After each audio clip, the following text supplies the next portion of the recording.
I now declare that the Plano City Council preliminary open meeting is reconvened in open session, that all council members are present. Our first item on the preliminary agenda is consideration and action resulting from the executive session. We have two appointments, the Board of Adjustment. Rick, do you want to do it, or you guys? Up to you, Rick. Oh, work it out. Thank y'all. I appreciate y'all very much. Thank you. Thank you. So Councilman Homer, I'm getting ahead of myself. Councilman Riccadelli and I have conferred, and we'd like to make a motion to appoint the following as members of the Board of Adjustment. We will have Karen Balessa moving from alternate to regular member. Then we will have Janet Plotkin will be serving as alternate member. And we'll have two interim members, David Peterson, and then we had one additional resignation. So we'll be appointing Jan True to fill the slot held by member Matt McSorley. All right. There we go. Thank you. He had it all written down, so I was like, you do that, Rick. Second. I can read it if I write it down. Clear as mud. Yes. Okay, so we have a motion and a second on the appointment of Board of Adjustment. All in favor, raise your hand, please. Thank you. Motion passes. Yes. And the other one is Heritage Commission. Mr. Mayor, Deputy Mayor Pro Tem 2 and I have conferred, and we would like to appoint Nancy Baldwin, the current vice chair, as the chair of the Heritage Commission. And for the three vacancies, appoint Deborah Diane Barrios and Michael Holland. And on the third vacancy, we were trying today to get a hold of the applicant we were planning to appoint for that, but haven't been able to yet to just ask a couple of questions confirming the appointment. So we'd like to leave that open until the next meeting. So I guess so move to appoint Nancy Baldwin as the chair, appoint Deborah Diane Barrios and Michael Holland as members, leaving one vacancy for the next meeting. Thank you. A motion, a second on the Heritage Commission. All in favor? Did you get all that, Lisa? All right. Item 2, personnel appointments. First one is Animal Shelter Advisory Committee. Yes, Councilmember Horn and I would like to make a motion to appoint Tammy Chow Hayes as chair of the Animal Advisory Board. Okay. Second. Thanks. I have a motion and a second for the Animal Shelter Advisory Committee. All in favor? Motion passes. Yes. Thanks, Shelby. The Cultural Arts Commission. Deputy Mayor Pro Tem 2 and I would like to make a motion to appoint Nick Cagle and Sherry Coven-Levine as members and Diane Goebel as chair of the Cultural Arts Commission. Second.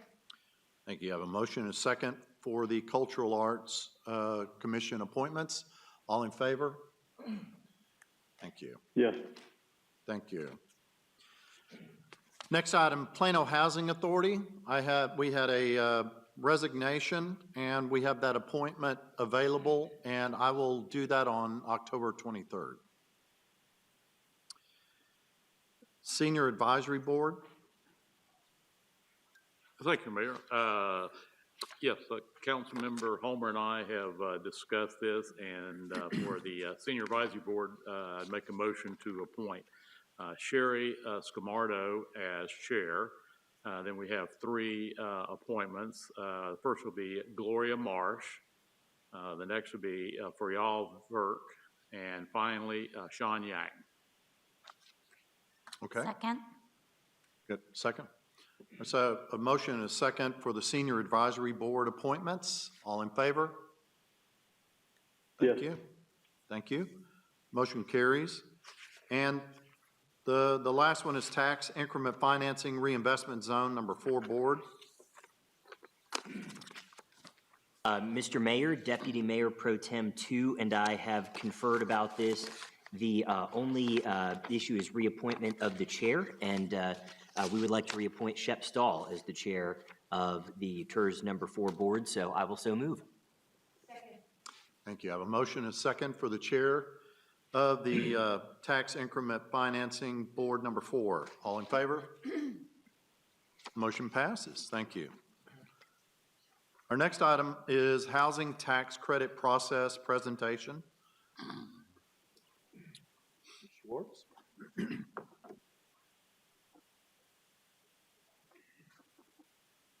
Good evening, Mayor, City Council, City Executives. I'm Lori Schwartz. I am the Neighborhood Services Director, and we're here tonight because at the end of last year, City Council had asked the city to engage an independent consultant to review our low-income housing tax credit program. So the scope of work included just review of the city's current housing tax credit application process, to conduct some public input, to review other benchmark Texas cities, and to provide recommendations for improvement to the city's program. The city selected Compton Creative Solutions to conduct this study, and I would like to turn it over to the presentation to Sean Compton so that he can review their findings.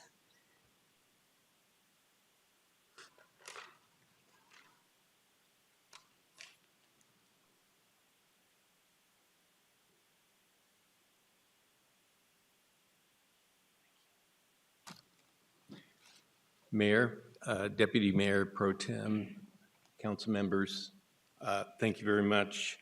My presentation to you is a brief summary of the report that I submitted earlier this month. And I appreciate you all taking the time now to listen to this. And what I'd like to do is to present it and then open it up for any questions that y'all have. Happy to answer any questions. So as Ms. Swartz just said, my charge was to conduct a independent assessment of the Plano's housing tax credit application process. The directive that came from city manager and was very, very clear from all the staff was to make this a very impartial, unbiased, unprejudiced assessment of the program. And I've attempted to hold that, and I can assure you that staff is, working with staff, they have really upheld that aspect as well. And the study period really has been a robust period over the last 4 months. I probably have interviewed about 50 people plus, and I've relied on my public-private planning experience, both on the Planning Commission in the City of Austin, as well as in the public sector or private sector, working with cities throughout Central Texas and North Texas. So quite a lot of experience working with cities. The study approach was very comprehensive, and I just want to briefly go over this. I started by reviewing the draft 2022 Plano application and the current process. I interviewed one-on-one each of the council members, had a session with the CRC. I interviewed city staff, leadership who have been working with both previously and currently on the housing tax program, and then local as well as North Texas developers in 2 roundtable sessions.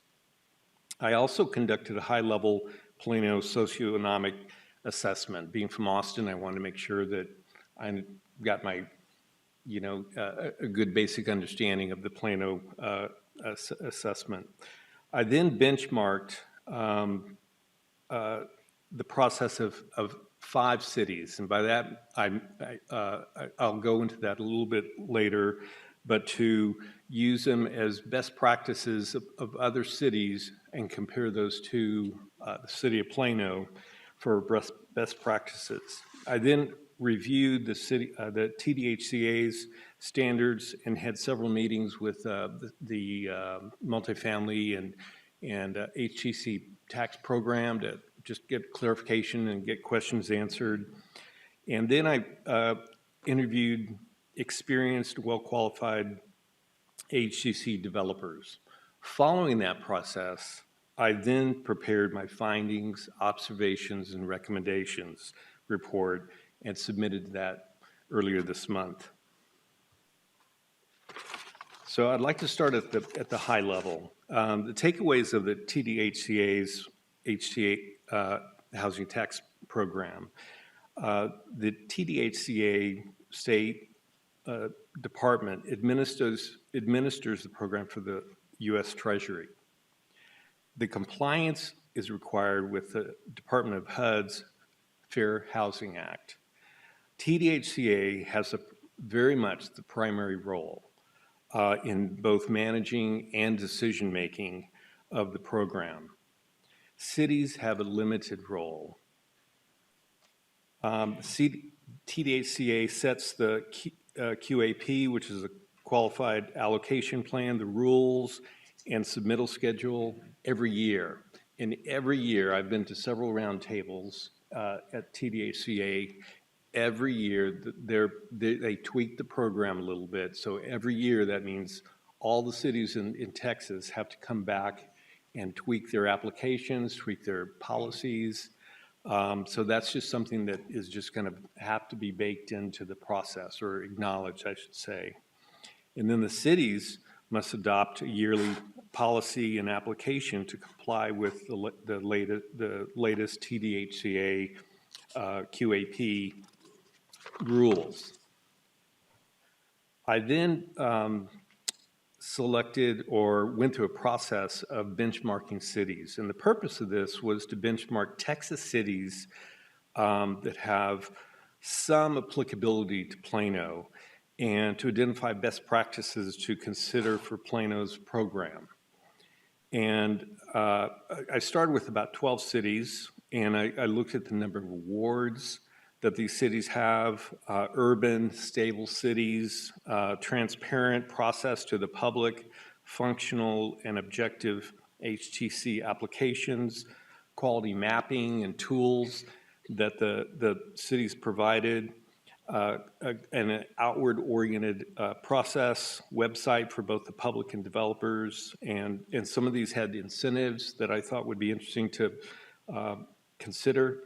And so out of these selected cities were Fort Worth, Denton, Austin, San Antonio, and Arlington. And again, I prepared a report with a fair amount of detail that goes into some of the takeaways. But these are some of the main takeaways. The applications vary greatly, and these are the benchmark cities. There's no uniform city template for HTC applications or the process that's prescribed by the TDHCA. So that means that every city, staff and council and so forth, are really, it's up to the city to make it as simple or as complicated or straightforward. However it is, there is nothing prescribed, and there's no points awarded on how simple or complicated it is. It's the awards or points awarded based on the outcome, not on the process. So each city administers their own programs. What I found in the benchmark cities is that there's no rezoning that's required prior or before the resolution of support or no objection. They all had high transparency with the public, including city websites. Now, one caveat, the city of Plano had taken down their program when I was brought on board, so I didn't have a chance to have a point of comparison. But having a highly transparent website for both the public and developers, I found to be very helpful, just as a consultant, and I can imagine as the developer, but also with the Plano's public. The public in Plano City. And then a number of cities had provided financial incentives to allow development agreements between the city and the developer to ensure quality of the HTC developments. There we go. The city of Plano has a poor HTC reputation. I interviewed 6 experienced and well-regarded HTC developers who have a deep portfolio with attractive, compliant developments, North Texas, Central Texas, throughout the state. So these aren't one-off. I really did my homework in terms of vetting and having a conversation with well-regarded developers. And when you read the report, there's some quotations by them. It's my opinion that it's in the city's best interest to turn this reputation around to reduce potential risks. To approve a resolution of support or no objection, followed by the denial of rezoning or special use permit, is a potential legal risk to the city.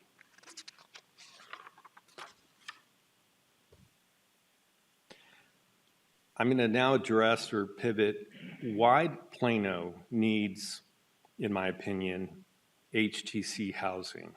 This diagram before you is Plano wages by occupation, and it's dated as 2020. The larger the square, the more employees. The darker the color, the higher the income. The lighter the color, the lower the income.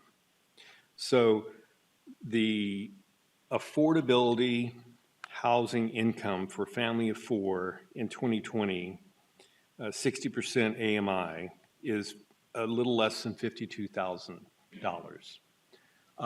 So if you're below that, those are the areas that are the occupations that are circled in red. These include retail sales staff, childcare workers, waitresses, baristas, construction operators, workers, food preparation, personal care, service occupations, healthcare support, and just slightly above the AMI of 52,000 includes firefighters, EMTs, and other protection services.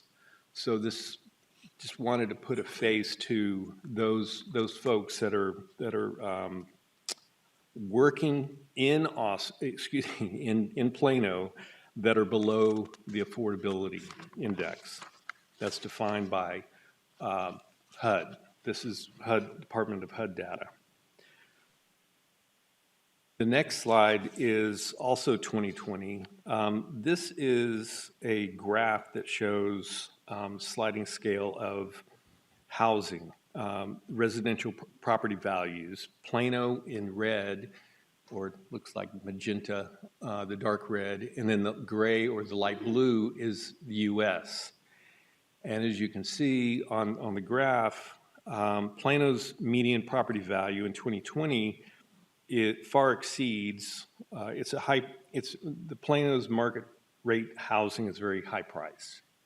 The minimal workforce housing available is very minimum. It's very little. There's very little affordable housing. So affordable multifamily housing is needed. Additional fact I'd like to provide is that seniors will comprise a greater percentage of Plano's households over the next years as baby boomers age into the senior years, increasing the need for affordable senior housing. I'm going to change now, or change topics and talk and address the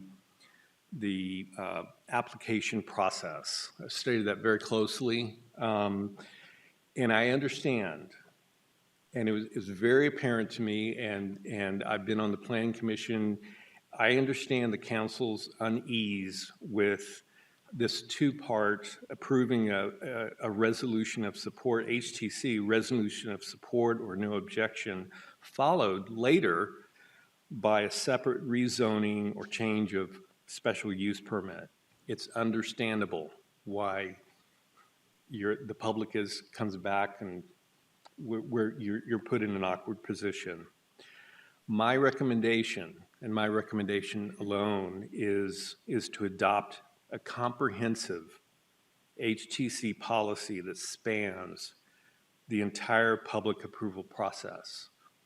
The current policy stops at the application with a resolution of support, no objection, objection.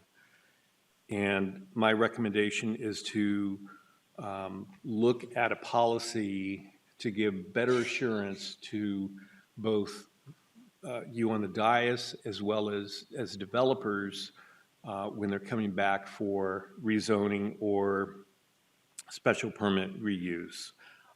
This number has been drummed into my head.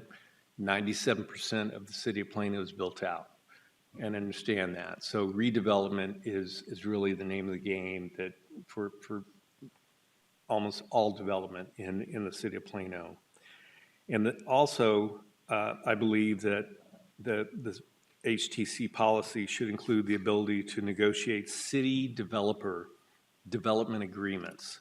One of the other issues that I heard in the interviews with staff and others was, how can we ensure quality? How can we ensure that we're going to have, be good neighbors? This HTC development is going to be a good neighbor. And I believe that with these benchmark cities where they have used incentives to bring the developer to the table, that's a mechanism by which you can, the city can place a development agreement on the property during the affordability period. On the application process also, my recommendation is that the neighborhood services administer the HTC application program for the city and replace the CRC as the advisory role to the city council. My recommendation is that staff makes recommendations directly to council based on an objective application scoring methodology. And also to modify the application to focus on developer experience with a solid track record of HTACA compliance and inspections.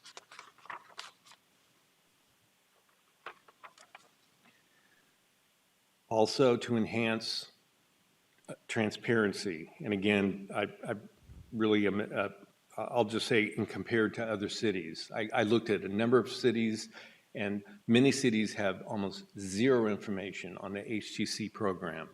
And other cities are very, very transparent. And I think it's, the public can see the process and decisions making. I believe that that's something that's an asset for the city in terms of explaining where they're coming from.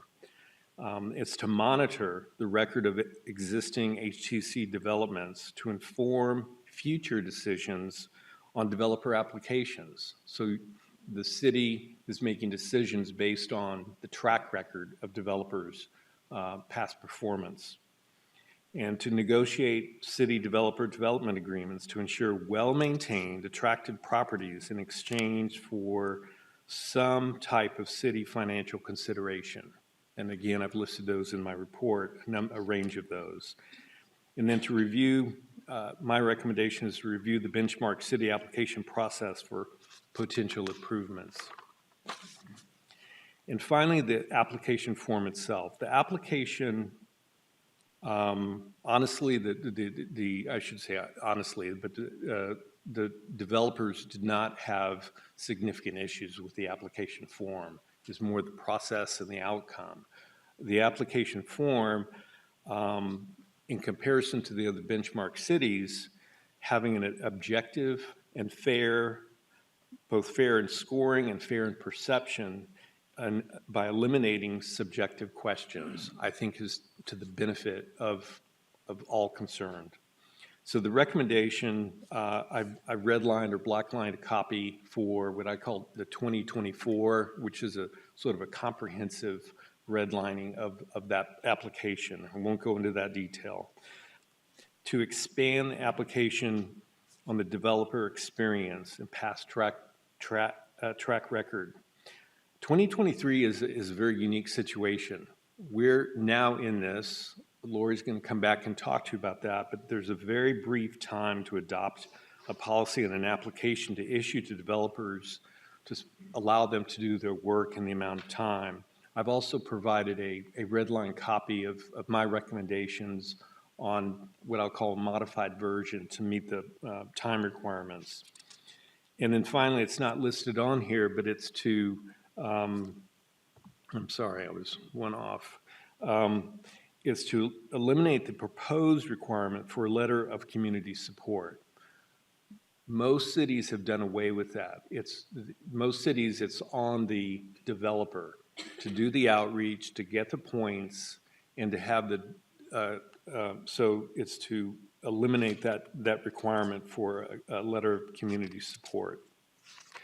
And finally, I'm going to address 4 topics that were brought up and for the CRC to look at and examine.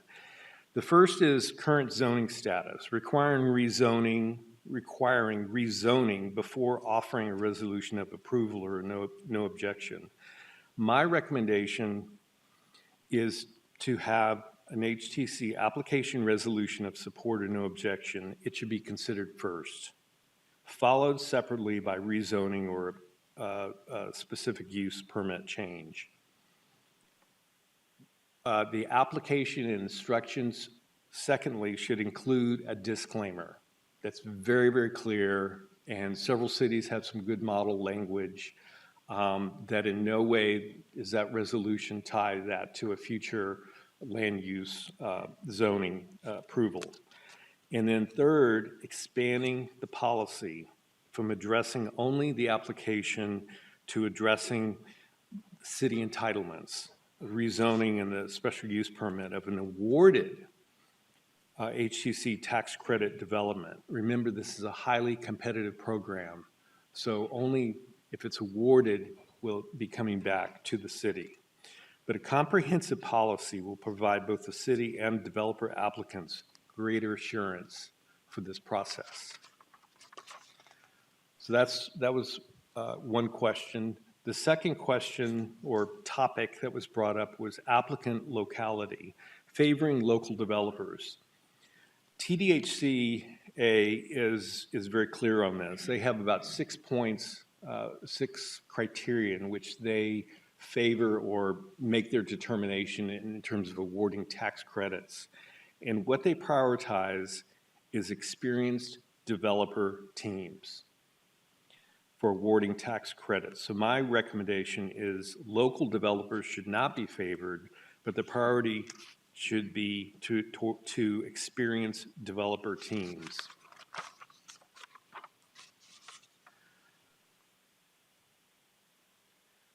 The third topic was property management locality, favoring property management services with local presence. The recommendation that I have is really what I believe the city has, what every qualified developer also recommends, and that a local management leasing presence is essential for the success of all HTC development and operations. It's the only way to ensure being a good neighbor. It's the only way to ensure that renters are being vetted and so forth. So having a local presence is really, it's not an issue for me at all, and it's a clear recommendation. And then the fourth topic was city commitment of $500, separating the $500 contribution that is noted by, it's worth 1 point by the TDHCA for resolution of support. My recommendation is that it's unnecessary to separate, to include the city contribution or fee waiver with a resolution of support. That concludes my presentation. I do have a few remarks that I'd like to close before opening up for, that weren't in my presentation. I think I'm just about at my 15 minutes, but first of all, I want to thank you, City Council members, for your time and your insight. I particularly value your contribution and your thoughts and the points that you brought to me. That it was invaluable and it was very helpful. The second has to do with the city staff interviews. as a professional who served on Austin's Planning and Zoning Commission, and I've worked with the city staff and city councils on many cities, I can state that the city of Plano is fortunate to have a dedicated, competent, and professional staff. Interviews with senior staff were fair-minded and unbiased.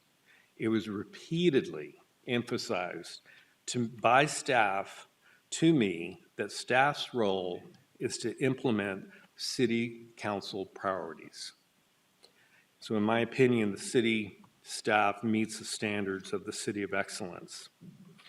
My third point is the Neighborhood Services Department was very gracious with her time and was an excellent liaison for my work. Lori Suarez and her department staff provided generous time and assistance and remained objective throughout the entire process.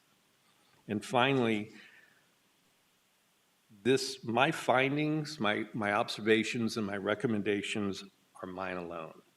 This is rather unusual because I'm a collaborator. I like to collaborate and find this. This was not the charge. The charge was to come with an independent view. There was no feedback loop with the council, with city staff, and therefore this report did not benefit from any peer review of my report or any, as I said, any feedback. So it's truly an independent assessment. And with that, I'll return it to the dais. Thank you, Sean. Appreciate it. Yes, Any- sir. Any questions for Sean? I think one of the things that I'd like to do is have staff look at these recommendations and bring them back in regard to, what they can work with, what a policy would look like, things like that, rather than, discussing it without really a staff report. But go ahead, Deputy Mayor. So you were talking about transparency. So I guess when you were doing comparison with other cities, what was the issues that came up with your study of this, our current policy that caused you some concern with regard to transparency as compared to other cities? My caveat is that I had no information on the city of Plano because it was all taken down because the 2023 HTC program was put on hiatus. So I have no issues with the city of Plano. In fact, I have no point of perspective with the city of Plano. It really has to do with, it's a recommendation, yes, but what I found in looking at probably over 20 cities, that it varied substantially. And those cities that were far more transparent with the public, with developers, with mapping material, with the decision-making, it was very apparent, and in my opinion, a better outcome and more fair-mindedness in terms of people looking at the website, seeing what the information is, and then making a judgment call. So it has no disparaging remarks or any negativity on the part of Plano, City of Plano. What about your suggestion about getting rid of that one step where it goes to the boards and commission for review and then so skipping that completely and going to staff? Are you saying that makes it more transparent? There's another, I don't think it's a matter of transparency. I think I had a rationale that I've laid out in the report. The Community Relations Commission, I attended a session and we had a question and answer session. They're well-intentioned, they're volunteers and they work very hard. They're on for 2-year terms, staggered, and there's 9 members. And just on my conducting my analysis and study, this is a deep subject with a lot on the line in terms of potential risks, in terms of just all the issues. And to have a volunteer body that's going on rolling 2-year terms, it's putting a lot of I'll say weight on them. And in my opinion, I think that the Neighborhood Services Department has that capacity or that capability and institutional knowledge, because every year the TDHCA changes every year, so they've got to keep up with that. And analogy, fair or not, is similar to the planning department. And when a zoning case comes in, there's often a recommendation. At least in the city of Austin, there is. It's either recommended or recommended for denial. And that's the basis of where I'm coming from, that neighborhood services comes from. And also, I forgot to mention, I could not find one benchmark city that actually uses a commission. They all use city staff, and that's neither here nor there, but that's just for information purposes. Well, first of all, thank you for your work on this and for the report. Thank you for the time we spent together during our meeting. I was wondering, regarding the benchmark cities, you mentioned some of the challenges that Plano faces that may be different from some of the challenges that the 5 selected benchmark cities face. I didn't see any benchmark cities in Collin County on that list. Do we know how our process compares to other Collin County cities, say a Frisco or a McKinney, Allen, you know, even maybe further north of Prosper or Salina, you know, Richardson, Carrollton, Louisville, other nearby cities? Do we have a read on our policies versus those cities? Good question. I did work and was not able to find information. I made some calls, did not get information. Okay, returned. gotcha. So it was more an availability issue of the information. So it was an issue of availability and website, but I also looked at TDHC, the awards, and the awards of what cities had a pretty consistent basis of getting awards. And I don't have that particular spreadsheet with me, but with, say, McKinney and Frisco, very, very few awards over the last, you know, say 5 years. But that is one thing that I wanted to do, was to have a comparison, and was just unable to have any data to make that a objective analysis. Gotcha. Well, thank you very much. And then also, I understand, you know, and I think the analogy to zoning is apt, because both are complex and important subject matter. You know, I guess to carry that analogy forward, typically in a zoning case, there's a staff recommendation, then it goes to the Planning and Zoning Commission, then it goes to the City Council. What are your thoughts on, you know, if there was a staff process initially but still involved the Community Relations Commission, you know, just as the Planning and Zoning Commission is still involved in those zoning cases, and then it moves on to the City Council, rather than removing the Community Relations Commission from the process entirely? What would your thoughts be on that? I think that's an interesting idea. And again, what I want to do is put it on the back of the grounds of there was not the opportunity for a feedback loop. Mm-hmm. The notion of having, it was a hard decision to say, for me to say that here's this commission that's very devoted to their work, and we're taking that away, or I'm recommending that be taken away. What I do know is that my understanding is that currently Neighborhood Services provides information to the CRC in an objective, unbiased format. So what you're suggesting is a different approach. It's to actually come up with a recommendation, with rationale, and that's entirely different. So I think that's something to be considered. Okay, gotcha. Well, and thank you for being open to that idea and for your feedback on it. And another question I had, just a clarification. You made a comment regarding the letter of community support that other cities are, I think the words you used were something like putting it on the applicant, you know, to demonstrate that community support, which I think makes sense. My understanding of the current process, since we've kind of added a category for public input, is that the onus was kind of on the applicant to, to go out and build that public support, go talk to your neighbors and work with them on this idea. It seemed to me from your recommendations, and I could be misunderstanding them, but it seemed to me that it would be removing public input from the process. Is that the intention, or did I misunderstand that regarding the comment about letters of community support? Thank you for having me clarify that.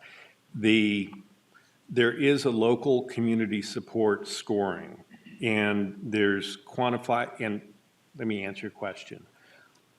I think it's vital to have community support. It's different to have it as a requirement in the application to have a submitted letter from a neighborhood association with their support. It's on the I believe it's on the applicant to go seek out and have those discussions and have that and to seek out that community support. In fact, what I did was I looked at the 2023, and I'm probably running short on time, Roy, right? You got to wrap it up. I've got to wrap it up. Yeah. Those projects that were awarded, they had that community support. So it's in the applicant's best interest to get that. I think it empowers, or it puts the weight just a little bit different to say, okay, well, if I'm gonna, since it's required by the city that a letter be submitted, here's my ask from you. So it's a nuance, if you will. And I know we're short on time, but what I'm still not understanding is if we take that out of the application process, that letter of community support, how do we take public input into account? If we're saying we're just using these scoring criteria, and that's no longer a scoring criterion, do we add something in, just a category, a score for public input, or how do we take that into account if we're removing the way that we're currently, I guess, including that in the process? There's two different categories from the TDHCA standpoint. It's local government support, and then there's a second category for local community support.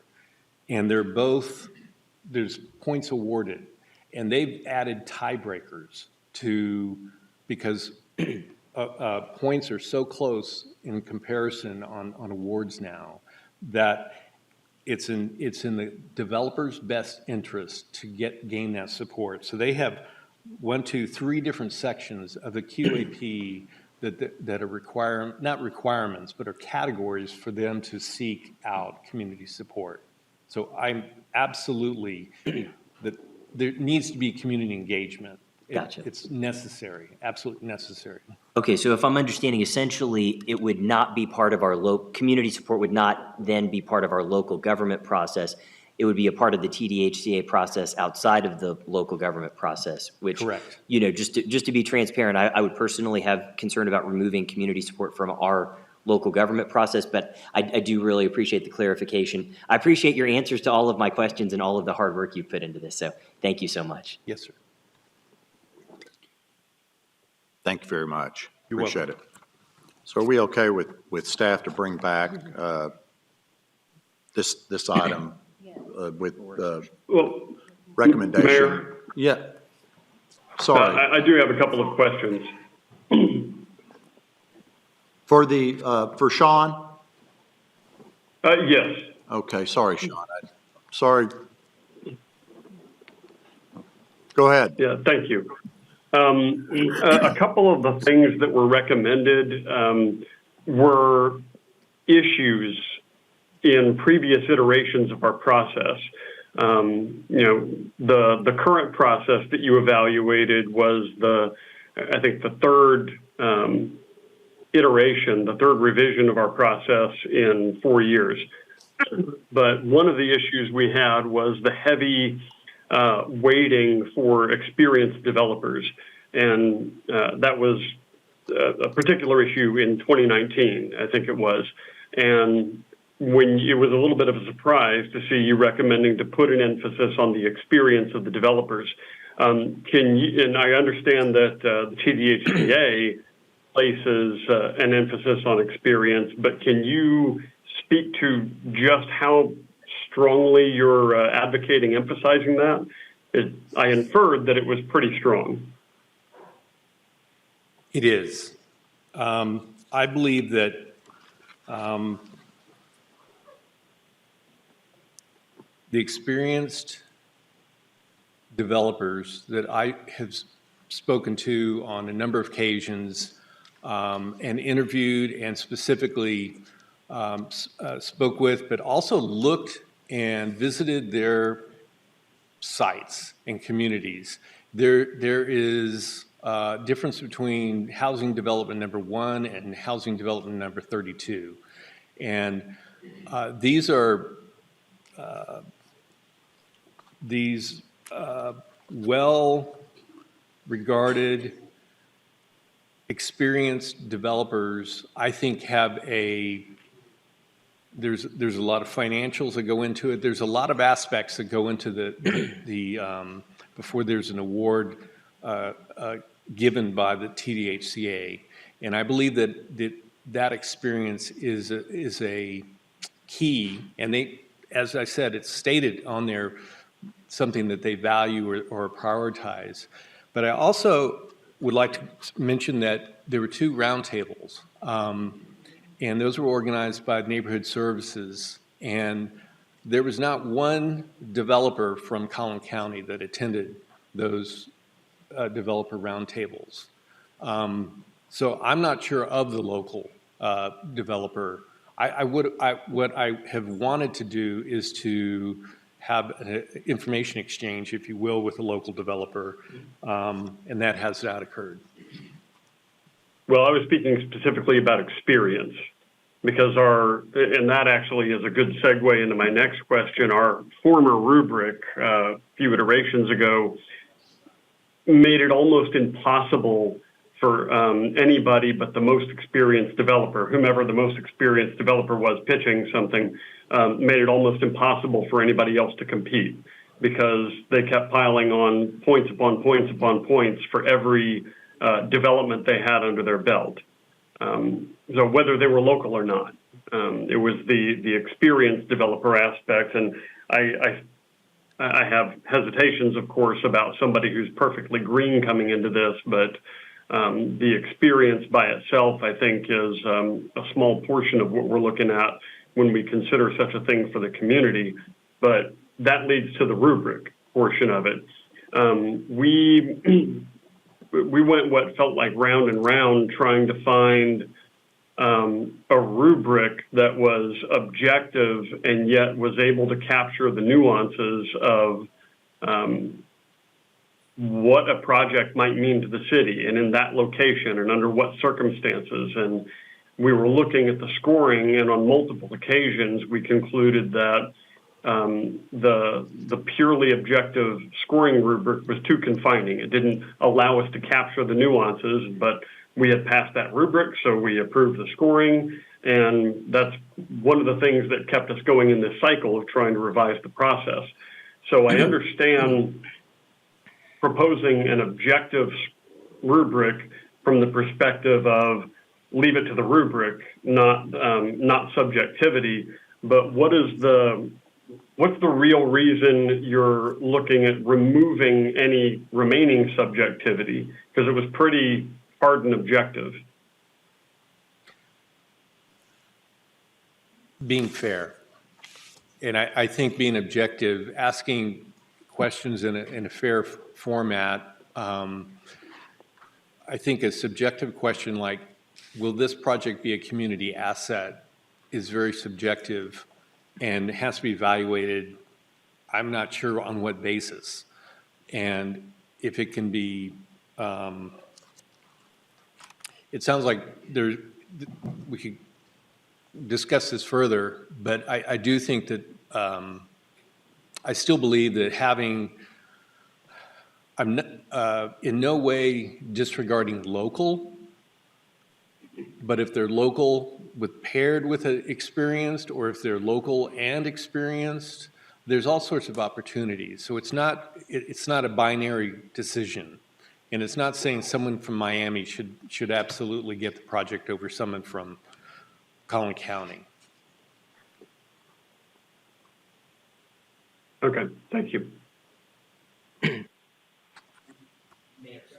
Just a clarification, Mayor, this discussion and direction slide that has come up, this was not in the packet, but are we? Well, Lori was going to come up and explain. Okay, sorry. Okay, so That's right. Sorry. we were moving on to the next item, my apologies. So I think at this point, I heard the mayor say that he's interested in having staff respond to the recommendations from the consultant, which we can do. But one of the things that I'd like for you to think about as we move forward with reviewing the recommendations and then whatever feedback staff may provide is to really look at the timetable, as Sean had mentioned. We really would need to have a final decision by your November 27th meeting so that we could provide information out to the developers in time to submit for the 2024 process. That doesn't mean that we have to make all of the changes for this year. It's possible we could maybe do some changes this year and maybe some additional changes next year. But I just wanted to put that out there we are on a tighter time frame. We've got about 3 of your meetings before we would need to have a final decision on what we would want to do if you want to move forward next year. I agree. We need to get this program back online. Okay. Any thoughts? No, Mayor and Council, we'll bring this back as soon as possible for a little bit lengthier work session to bring back some of the staff analysis of this and then get some feedback from council. We are up against the 7 o'clock hour, and I'm going to start our regular meeting, and then I'll get right to the short-term rental report. I apologize, but if we could just go ahead and take care of consent and regular agendas. Any item that a council member would like to remove? Okay, and any items for discussion for future items? Yes, Mayor. I'd like to put an item on a future agenda. As we all know, we've recently at a retreat discussed a policy for new items for the council with staff, about allocation of staff time and resources working on new business brought up by the council, by council members. I think we also need a policy for boards and commissions relating to how they relate to the staff, how they use staff time. And I think it would parallel what we've got for the council, but also for something that's going to be a truly heavy lift or implicate, perhaps conflict with a council priority or create legal risk. I think it would actually need council approval for the staff to do that work for that board or commission. I'll second it. Okay, thank you, Maria. Yeah, so I'd like to put that on a future agenda. I appreciate that. Thank you. I think that's exactly right. So with that being said, we will take a recess and be back at 7.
I now declare that the Plano City Council is reconvened into open session, that all members are present. We will begin tonight's regular meeting with the invocation led by Dr. Tracy Davenport, Senior Pastor with Grace Presbyterian Church, and the Pledge of Allegiance and Texas Pledge led by Cub Scout Pack 25. Would you please stand?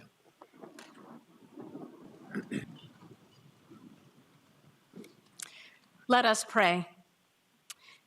Great God, we come before you with gratitude for the beauty of creation, the cooler weather, the abundance you have provided this city. I thank you for these public servants, our mayor, city manager, city staff, council members. I ask your wisdom, guidance, and help for the complex problems they face, for the burdens they carry, for the responsibility they bear. May they come to decisions for justice and righteousness, for we know these to be your will. May they unify and not divide the people, for we know that united we stand and divided we fall. May they work to make Plano a place where everyone thrives, enjoying this life you have given us with meaning and purpose. In a world at war, may we do everything we can to make for peace. I ask these bold requests, knowing that you, God alone, have all the power and the love to bring them about. Amen.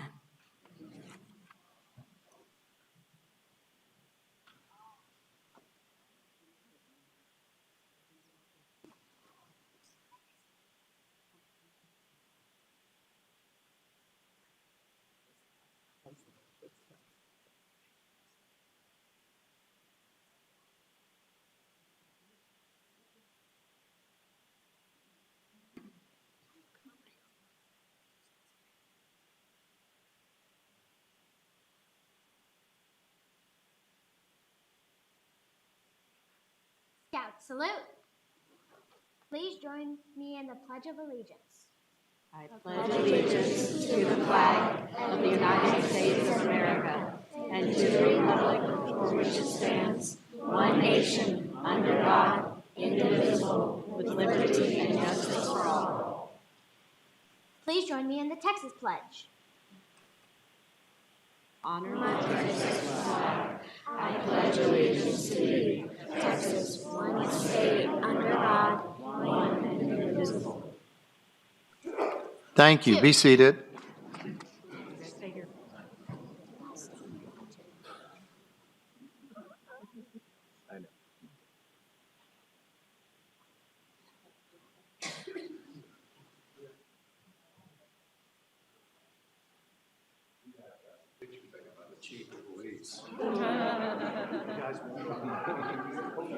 Usually we call that a line.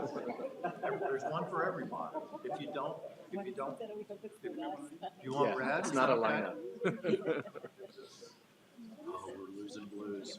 Do you want a red one? Do you want a blue No, one? it's bracelets that have little finger popping things. Hey guys, get back here. Yeah, we traded out You're welcome. swag. Yep, you want the blue one? I saw what you did. Okay. Guys, I have 2, 3. You can have, There you go. you can have one of each color. All right. You guys want to take a pic? We can put them in your drawers.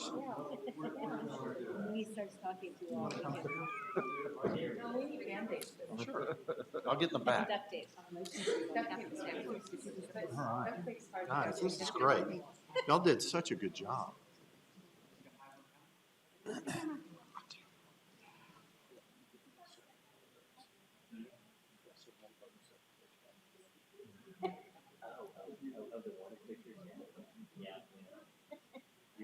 Thank you guys for being here. That was so nice. You did a great job.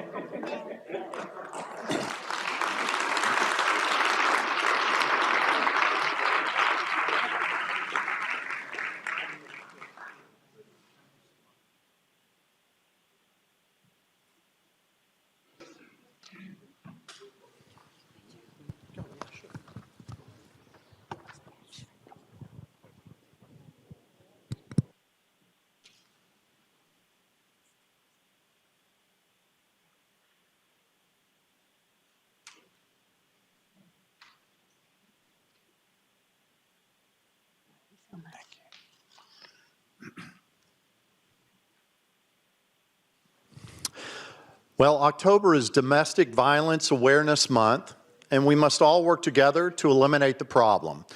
So putting an end to domestic violence in Plano and throughout the nation requires a coordinated community effort. So what I'd like to do is call forward Christina Coltas, the CEO of Hope's Door, Plano Police Department and victim advocates, Texas Muslim Women's Foundation, Collin County Council on Family Violence, Hope Restored Missions, Chetna, and Families to Freedom. If y'all would please come down here, if I called your group out. Yeah, I asked a lot of different supporters to come tonight, so Wonderful. some other people, if you want to stand with us. Absolutely. Show your support for survivors, that would be great. Please come down. We'd love to have you.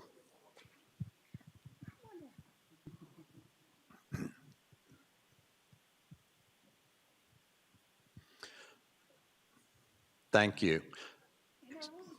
Come on, Chief. So I'd like to read the proclamation, National Domestic Violence Awareness Month, October 2023. Whereas the National Coalition Against Domestic Violence started the Day of Unity in 1981 in order to connect battered women's advocates. The first Domestic Violence Awareness Month was observed, and the first National Domestic Violence Toll-Free Hotline was initiated October of 1987. Whereas abuse is hitting, yelling, humiliating, stalking, manipulating, threatening, and isolating, these are serious crimes that affect people of all races, ages, income levels, and genders. And whereas Hope's Door New Beginning Center, Texas Muslims Women's Foundation, Agape, the Plano Police Department Victims Advocates, the Collin County Council on Family Violence, Purple Patches, and the Junior League are some of the many organizations working to help women, to help victims and raise awareness in order to assist those in need. The public must be aware of the tragic consequences of domestic violence in our communities, and we must help survivors find safety and justice while we create opportunities for them to live the violence-free lives that everyone deserves. Now, therefore, I, John Munns, Mayor of the City of Plano, do hereby proclaim October 2023 is National Domestic Violence Awareness Month in Plano. And I do thereby encourage all citizens to join me and the Plano City Council in recognizing the awful consequences of domestic violence.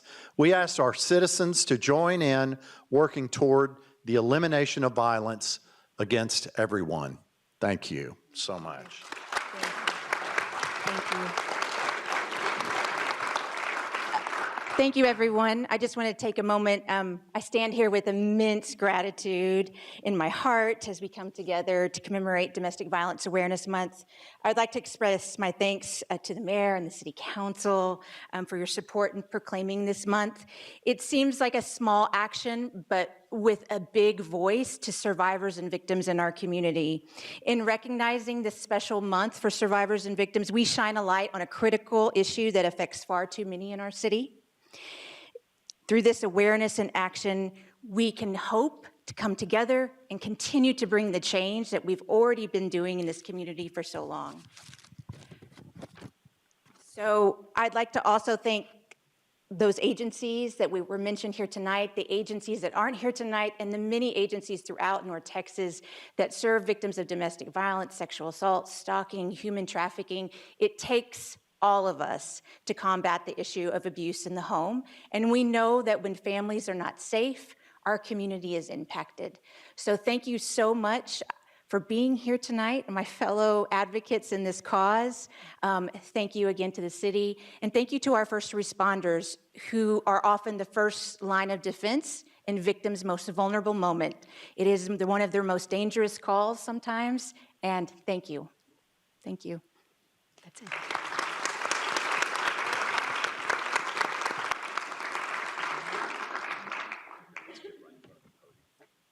You want to center them? Yeah.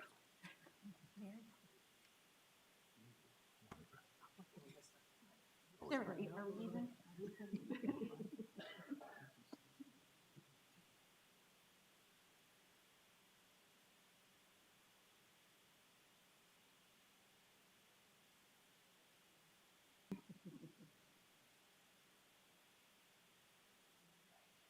Thank you so much.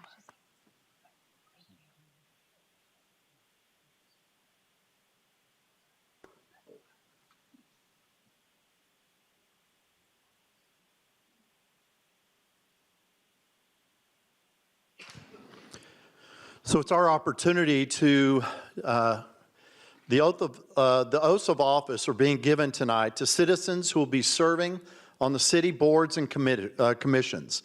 I ask that members in attendance come when I call your name. So we have quite a few. From the Animal Shelter, John Sullivan and Cindy Braddock. From Board of Adjustment, Connor Barron, Karen Balesa, Jose Figueroa, Mansour Karimi, David Peterson, and Janet Plotkin. From Building Standards, Ed Ackland, Britt Emke, Mark Maloof. From Civil Service Commission, Penny Rowe. From Community Relations Commission, Priscilla Brown, Rick Grady, Khalid Ashik, Magash, Kandavad Devel, Lashandra Thomas, Johnny Singh, and Samita Voisu. Cultural Arts Commission, Diane Goebel, Peter Wynn. Heritage Commission, Nancy Baldwin. Library Advisory Board, Jessica Bartnick, Justin Bennett, Scott Goebel, Adam Griffith, and Carol Sewell. Parks and Rec, Justin Adcock, Brian Chappie, Lois Mansfield, Hayden Paget, Mark Ferris. Plano Housing Authority, Karma Cunningham, Kathy Hines, Jeff Taylor. Retirement Security Plan Committee, Abby Owens, Karen Rhodes Whitley, Sean Sullivan. Senior Advisory Board, Sherry Scamardo. And Tax Increment Financing Reinvestment Zone number 2 and 3, Robert DeVries, Lon He, Liz Lansing, Travis McDaniel, Thomas Merritt, Nick Mysore Ray, Corey Reinecker, and Jason Tyra. Hi. Oh, sorry. I've got a, oh, there it is. Did I? They didn't put it on there. Planning and zoning? Oh, I'm sorry. That's okay. There you guys are. Thank you. All right. Big group. So glad you're all here. So, raise your right hand or left if you'd like. Do you solemnly swear or affirm that you will faithfully execute the duties of the boards and commissions of the City of Plano, Texas, and will to the best of your ability preserve, protect, and defend the Constitution and laws of the United States and this state, and the charter and ordinances of this city? And you furthermore solemnly swear or affirm that you have not directly or indirectly paid, offered, or promised to pay, contributed, nor promised to contribute any money or valuable thing, or promised any public office or employment as a reward to secure your employment, so help you God. Yeah. Congratulations. Thank you so much.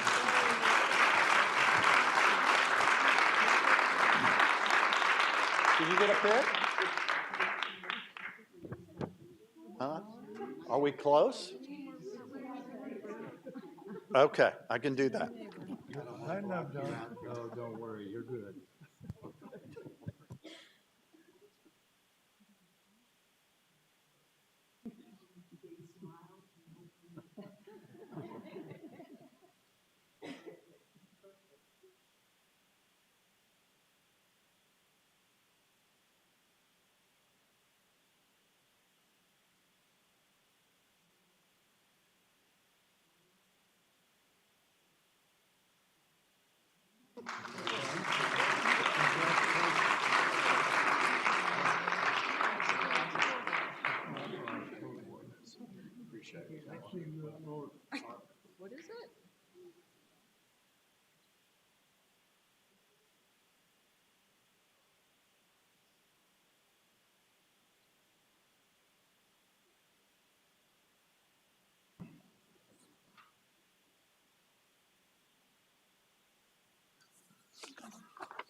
Okay, comments of public interest? Comments of public interest. This portion of the meeting is to allow up to 3 minutes per speaker with 30 total minutes on items of interest or concern and not on items that are on the current agenda. The council may not discuss these items, but may respond with factual or policy information. The council may choose to place the item on a future agenda. And just as a reminder, as you approach the podium, please do not touch or yell into the microphone. We do have one speaker this evening. Okay. Mayor? Let me start with 2 comments, and then you can call the speakers up. Our first item, as we all know, last Saturday, on a Jewish holiday and 50 years after the start of the Yom Kippur War, the terrorist organization Hamas launched a massive coordinated attack against Israel. The images we have seen are horrifying, shocking, and heartbreaking. The city of Plano joins those across the globe who unequivocally condemn these appalling attacks of terror. We extend our deepest condolences to everyone affected by the hundreds of innocent people whose lives were senselessly taken. We hope and pray for a swift recovery for all those who have been wounded. Please keep in your prayers all those who have been hurt by this violence. Thank you. One other item that I would like to read before we start. The City of Plano and this council take the opportunity to hear from our citizens very seriously. We always welcome feedback on how we can make our community better, and we take seriously our role as the city government and importance of respecting our citizens' time and taxpayer resources. We strive to conduct ourselves with excellence and focus our agenda on city business, and in return, we ask those that come before us provide that same level of respect. Okay. We have one speaker for public comments, and that is Alex Stein.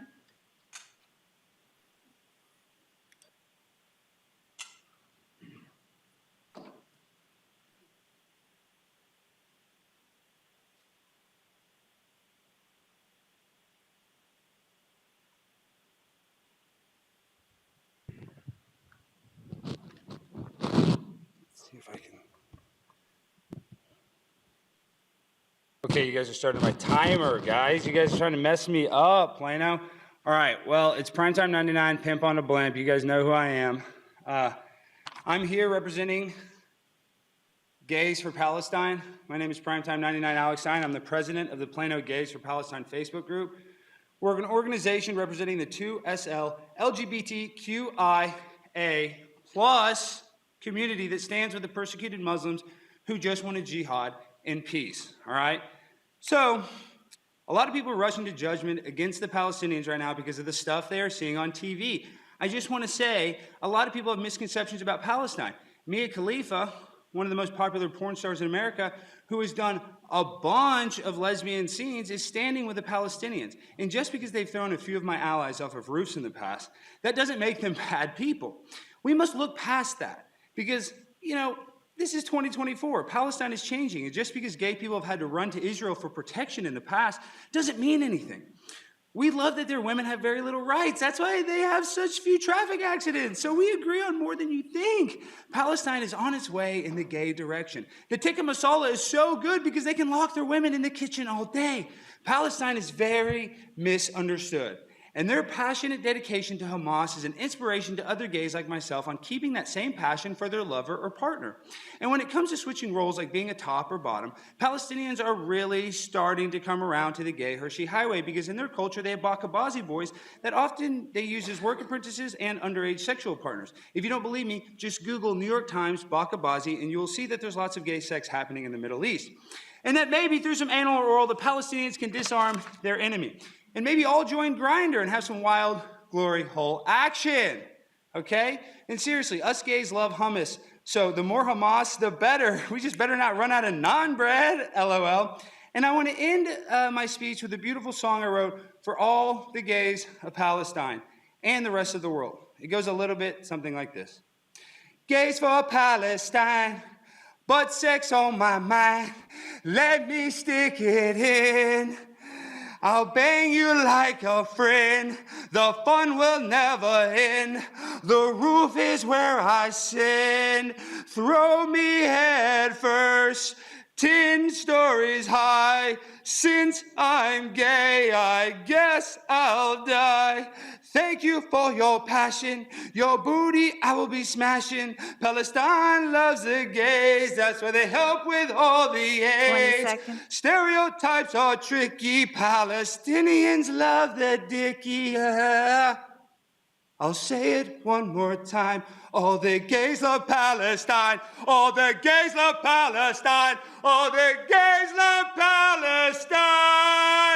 Stick it in my behind, 'cause I'm primetime Alex Stein. Time. Thank you, guys. Primetime 99, Pimp on a Blimp. Hit me up on Instagram. What are you saying? What are you saying over there? Yeah, that's what I thought. Quiet like a church mouse. I'm a pimp on a blimp. I come here, I run this meeting. Look at all these fools. I'm gonna pick you up. Why don't you grow up? Oh, you're too old. You're on ARP, man. Come on. Do you have another speaker? Okay, all right. All right, quickly, Mayor and Council, I actually have something real quick, a little change of pace here. Big change of pace. Big change of pace. So tonight, we have quite a few people here regarding the Distinguished Leadership Award by the Plano Chamber of Commerce. This is an opportunity to recognize exceptional leadership in Plano who've made a significant contribution for the betterment of the Plano community. A few aspects about the DLA award, as it's better known, is that the recipients provide exceptional involvement and significant impact in a variety of sectors in the community, including outside of their professional position.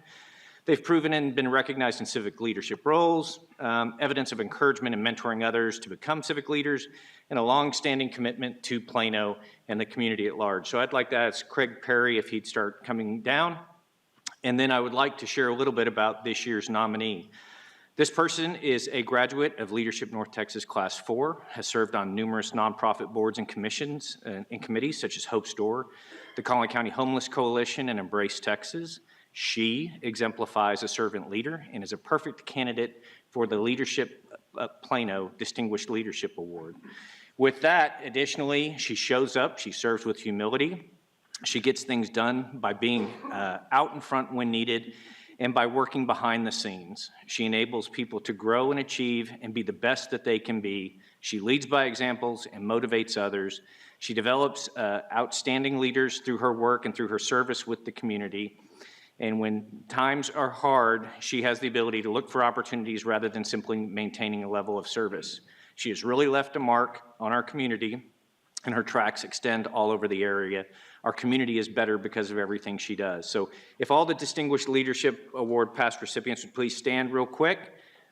I'd like to add one of our own to that list, which is LaShawn Ross.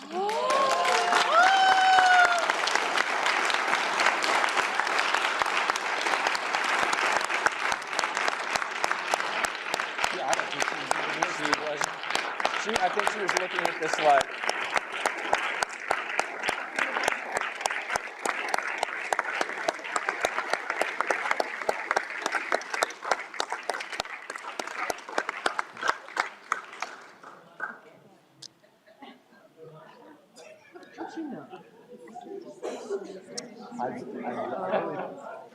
That's true. Yeah, she was like, that sounds a lot like me, but she would never, she was probably up there going, I wonder who this is.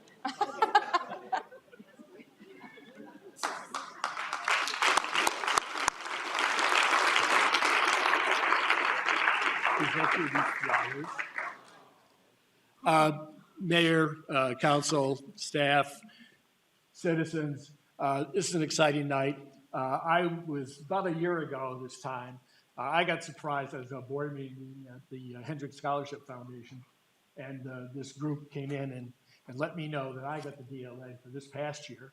And I am so happy that my fellow classmate from class 19, LaShawn Ross, is the recipient for this year's. We have an exciting class. We embarked on our expedition, I should say, on September 15th 2001. When you think about it, that was 4 days after the tragedies of 9/11. So it was a very emotional weekend. We've been great friends ever since, and I can't think of a better person to have it. So,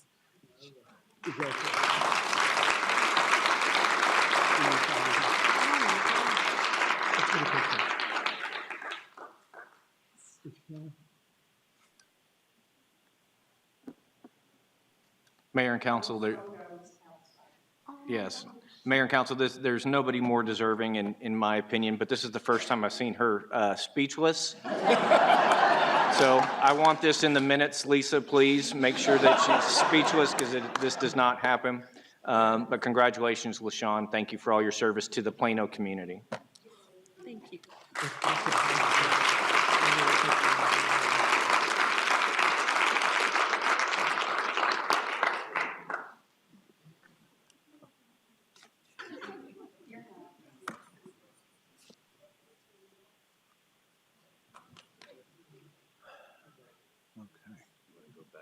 Yeah, Phil.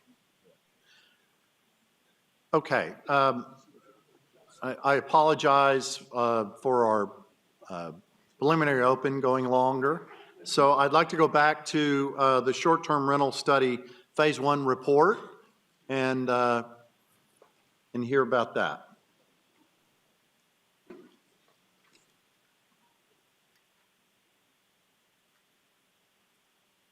Right, good evening, Mayor and Council. I am Christina Day, the Director of Planning, and I am here to really just introduce the short-term rental study report to you. I'm joined this evening by Chair of the Task Force, Phil Dyer, and also with GAP Strategies, our outreach consultant, Jeff Barton and Kara Buffington are also with us this evening.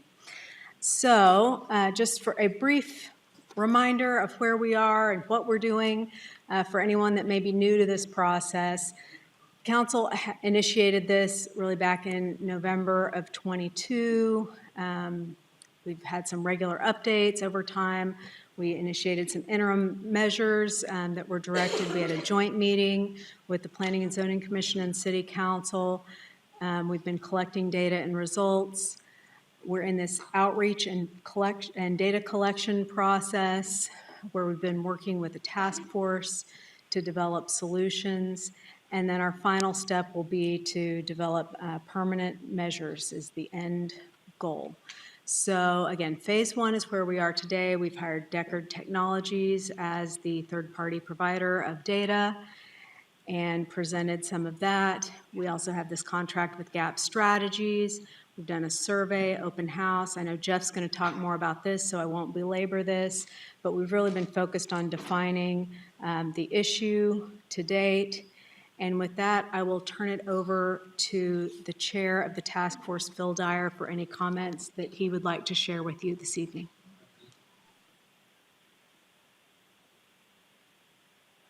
Good evening. Thank you for letting me be here tonight. Briefly, I know you've got a full agenda and our consultant has a lot to report. I just wanted to say just a couple things. First of all, thank you for your service to our city as always. I appreciate it so much. I want to thank Christina Day and Christina Sebastian and everybody in the planning department who supported this effort. It's been a lot and they've rallied and done a great job providing us with the information data that we need. So it's been great. Also want to thank Jeff Barton and his team at GAP Strategy. They've done a fantastic job in facilitating and helping keep this thing moving forward. So they've really been a great selection that you all made. The task force, you know, we've got a difficult job, and I want to commend the task force for staying focused. The attendance has been excellent. The engagement has been outstanding, and they have really sunk in and work on this thing, so I really salute all of them. As you obviously know, you appointed this group, and if you intended to appoint a group with diverse opinions and not afraid to speak them, well, job well done. And but that's what we wanted. we needed to hear from everybody on it, and we are hearing from everybody on it. We obviously have people who derive some or a lot of their income or all of their income from the short-term rental business as owners or managers.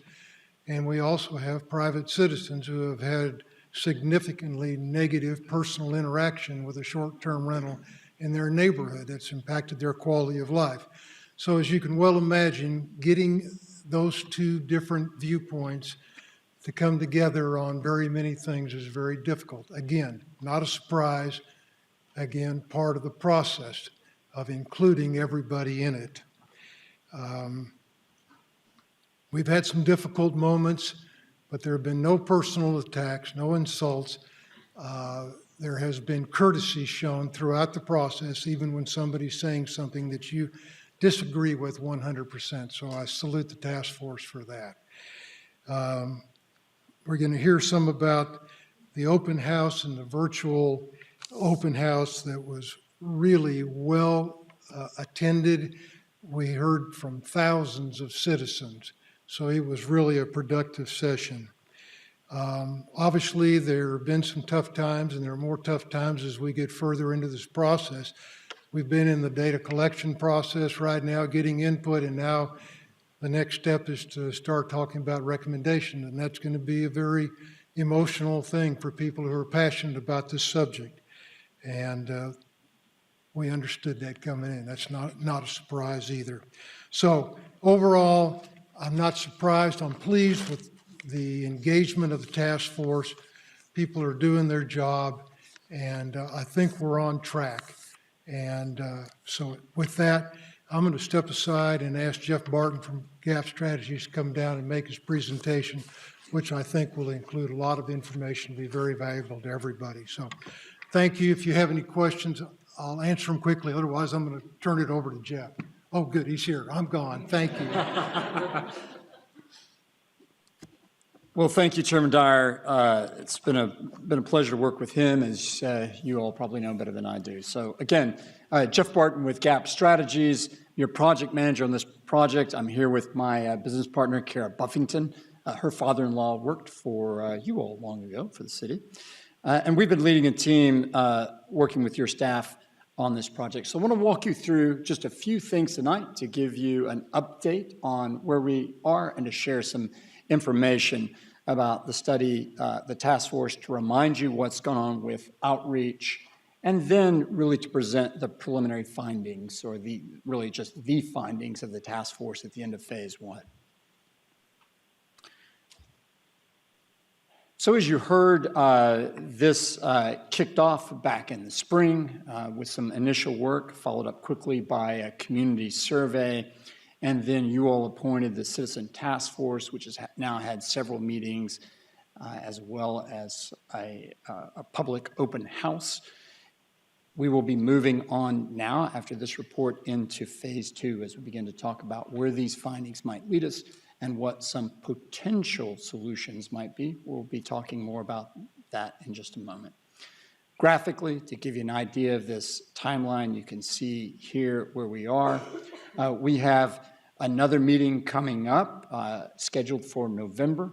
Then early next year, we'll have a follow-up open house and additional meetings of the task force. Here are the members of the task force themselves. You heard Chair Dyer say it's been, from facilitators' point of view, very strong involvement, good communication, good conversation. We come to you tonight with unanimous recommendation for this report to move forward. And I want to clarify that that does not mean that every piece of this report was agreed to unanimously. The task force agreed that it was time to wrap up this phase of work, agreed on some overarching findings, and then there was some disagreement about some of the particular findings. We'll talk about that a little bit more as we move forward as well. The idea with the process was really to meet, have some initial discussion, look at that citizen task force, and then to funnel down towards decisions, as this graphic indicates. We came back after those initial discussions with an open house, putting some of the questions the task force had wrestled with to the public. Had a third meeting after that to look at what the public response was and to have some final discussion with the task force before they sent these findings to you. A reminder about this public outreach that I've referred to, the initial community survey was available for about a month in the spring. It was available both digitally and in paper copies for those who wanted it. You got a very strong response of more than 6,100 people. Some of those were at a live in-person open house. The numbers you see here, 109 attendees, are after excluding staff, consultants, council or P&Z members who stopped by. So this is really, as I said at P&Z, civilians who showed up.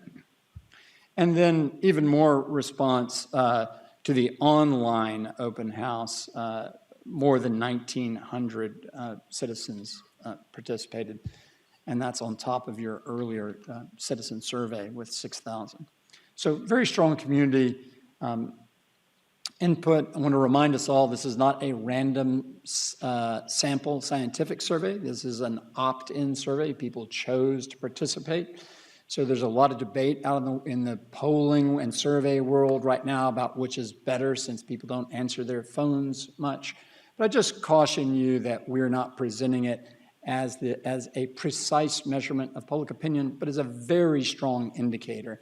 And that's what I think you get from this, is very strong indications of where your public, in particular your engaged public is. So out of this process have come three primary findings that were the result of some questions that the task force addressed. Those questions were, do STRs affect the quality of life in Plano? And there was a follow-up to that, is that affect primarily positive, primarily negative? And then, are there appropriate places for STRs or circumstances anywhere in Plano? And are comprehensive regulations needed? So about STRs and the quality of life, this was a very strong finding. I guess let me back up.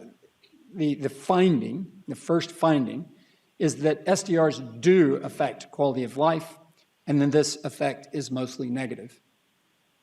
And there's strong agreement about that on the committee, but there's some significant disagreement as well that I want to call to your attention. People who felt this phrase, mostly negative, was too strong. The vote on that finding was 13-3, to give you an indication of that. A lot of good discussion around that, and there's a lot of nuance that I think will need to be explored as the committee moves forward.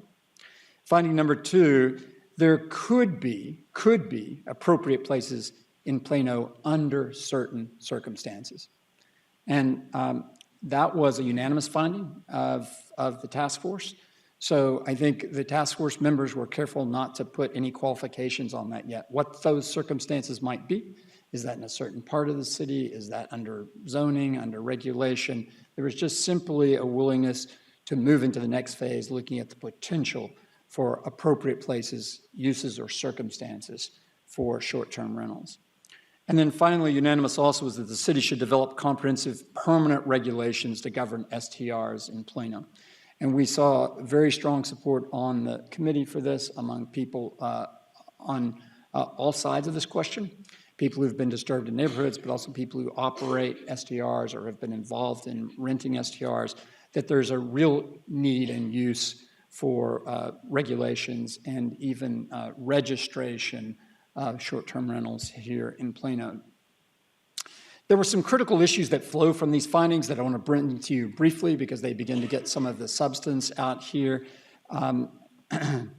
There were 8 critical issues that flowed from these findings number 1 and 3, which again called for regulation and noted that the overall effect of STRs was negative. Inconsiderate owners, users, and guests currently take advantage of the lack of regulations. That's the first thing that the task force identified as a critical issue. That lack of strong management, or sometimes on-site management, can make neighbor-to-neighbor discussions and resolution challenging at the very best.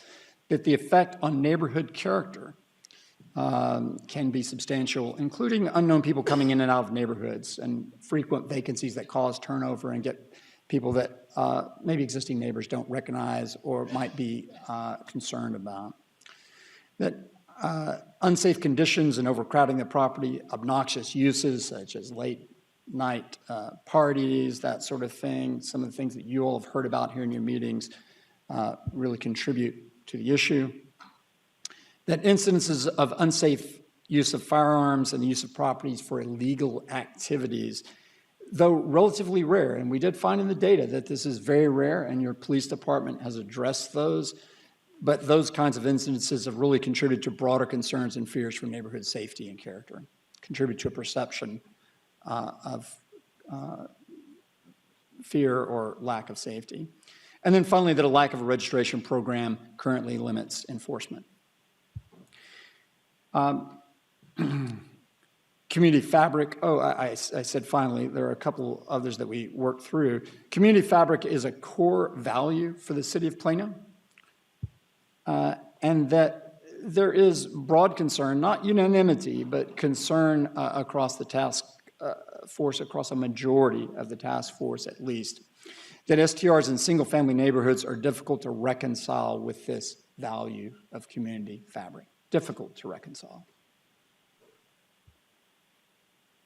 Then there was finding 2, which really speaks to whether there could be appropriate places for STRs in the city or appropriate circumstances for STRs. And there were 7 considerations here that the task force wished to call to your attention. The strongest concerns and problems voiced at both the task force and open house meetings focused on residential neighborhoods, particularly single-family residential. That doesn't mean there weren't other concerns, but this was what the task force heard time and again and what we saw in surveys.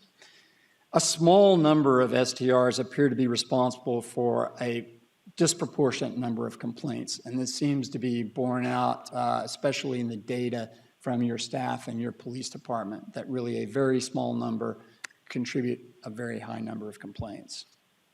The responsible local owners and operators appear supportive of some kind of regulation.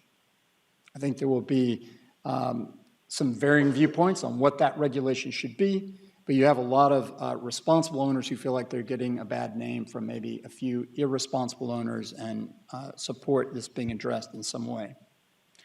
That some local families and businesses derive significant income from short-term rentals, and that short-term rentals provide options for lodging that some visitors and local residents find useful, whether that be for tourism or hosting out-of-town families and friends.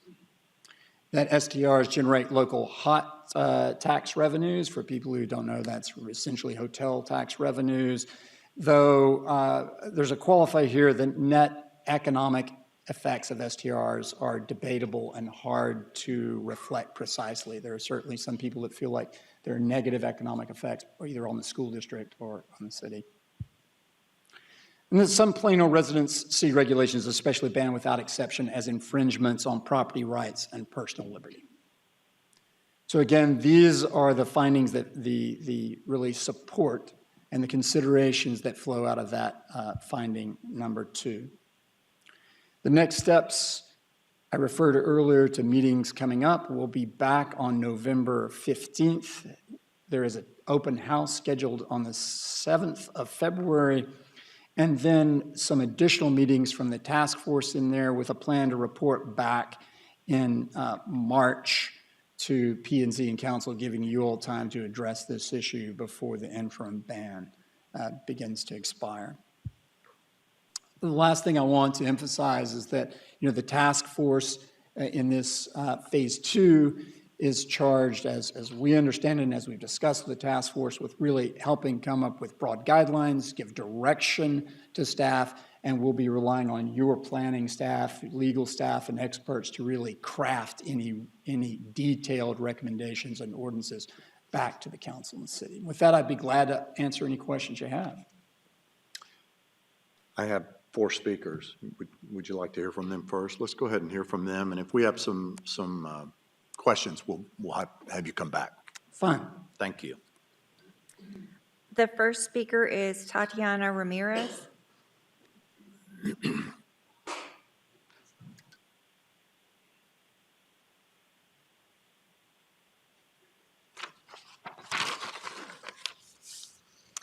afternoon, Mayor, moms, and members of Plano City Council. My name is Tatiana Ramirez. I have been a Plano resident for 20 years. Our neighborhood has 14 houses, 2 of which operate as short-term rentals. We bought our homes because, among other things, it was a very safe and pleasant community to live in. The STR situation in our neighborhood has now escalated to the point of having erased our former quality of life. I would like to share with you some of the things we are tired of dealing with. The valet parking, the constant party deliveries, having to look for the event manager, the DJs, the cars scouting and filming our neighborhood, the caterers, not being able to take out of cars from our driveway, the illegal activities, the weddings, the evening party setups, the professional photographers, the midnight party bus, the bouncer, the now hundreds of strangers that have paraded down our street, the Uber drop-off and pickup, the extremely questionable women and men that we have seen, the weekend lawn parties, the insane amount of trash, the rats, and last but not least, the constant worry for our safety. The current state of our neighborhood is very different from the one we chose to live in. Even in a hotel, you cannot do whatever you want. There is supervision and accountability. There is none for short-term rentals. They are holding our neighborhood hostage, and we want it back. We are asking you to please ban short-term rentals. Thank you. Thank you. The next speaker is Clara Damty.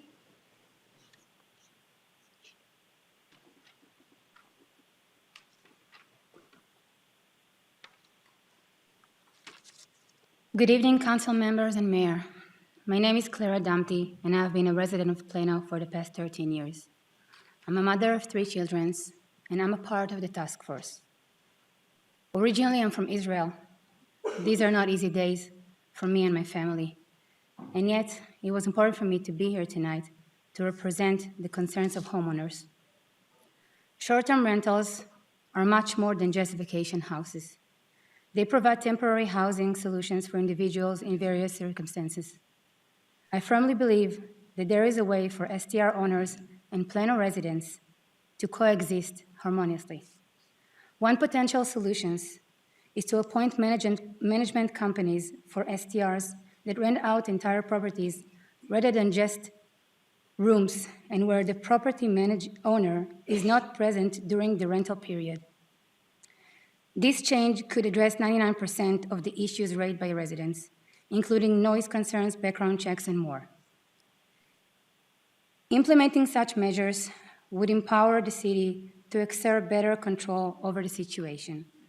It would reduce the number of contact points that needs to be addressed and ensure that someone is responsible for executing all the necessary requirements. I have sent an email containing all the relevant information, and I hope you will take it into consideration. Thank you for your time and attention to this matter.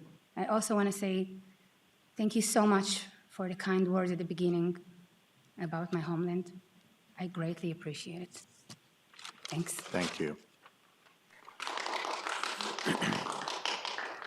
Cindy Patillo.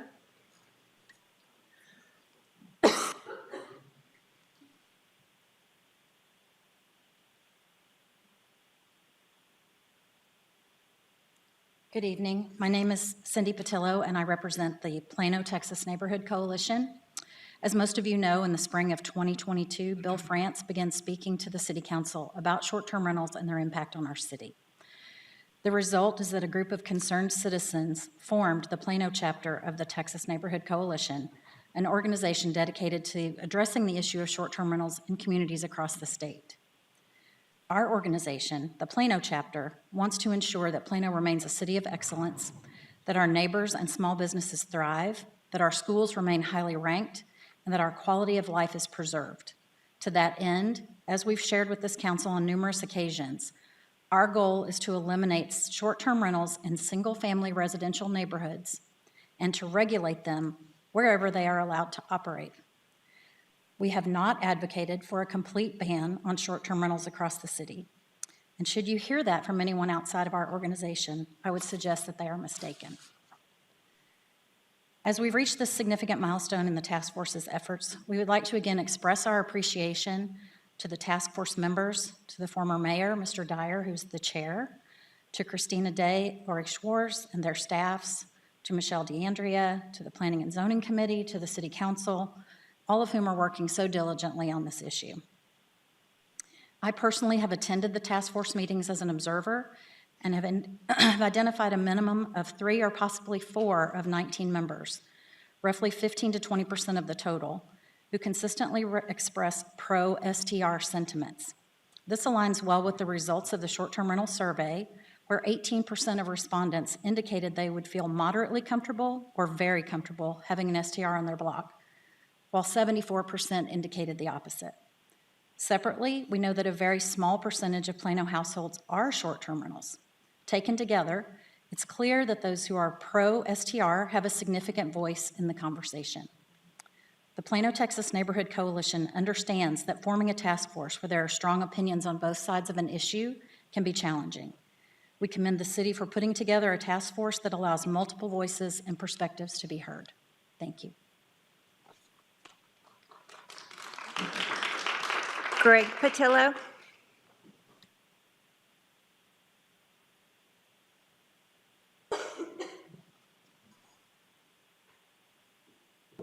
Good evening, Mayor and Council. My name is Greg Patillo, a 30-year resident of the city of Plano.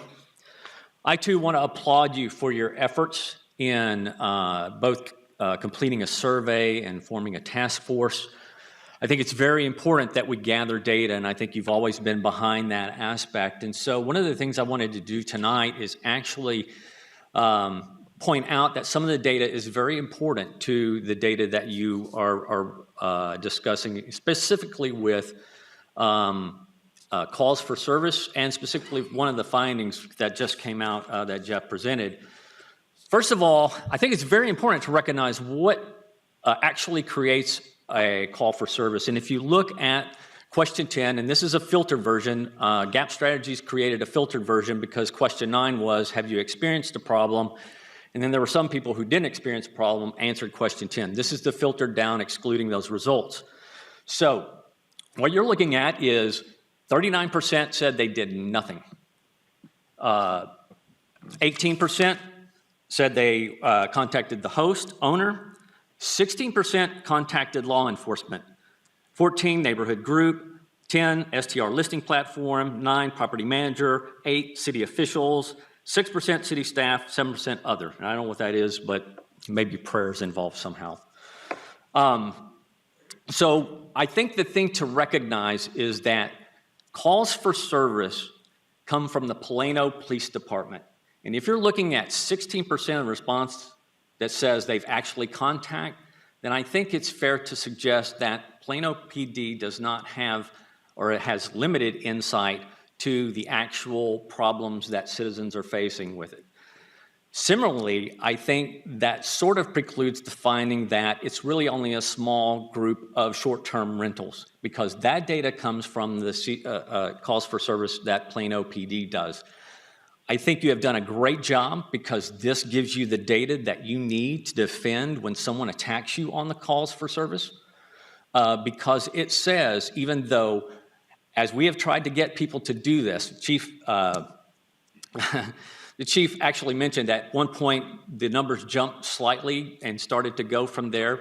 He goes, I don't know what caused that. And I was like, I can tell you what caused that. It's the first time you presented CFS and says, this is not a problem. And we as citizens at that point knew we need to get on the phone with Plano PD, or we're going to continue to hear a police department and a city council that says, it's not really a problem, we just don't see it. So hopefully you can use this to better understand what the CFS number really means to our city and what it means with issues that people are having with short-term rentals. Thank you again for your time. I really appreciate the work that you're doing. Thank you.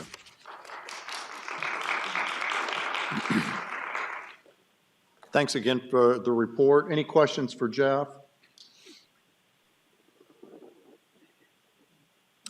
Thank you so much. Really appreciate it. Sorry we made you wait. I appreciate your patience. All right, let's move on to the consent agenda. Mike, turn on my mic.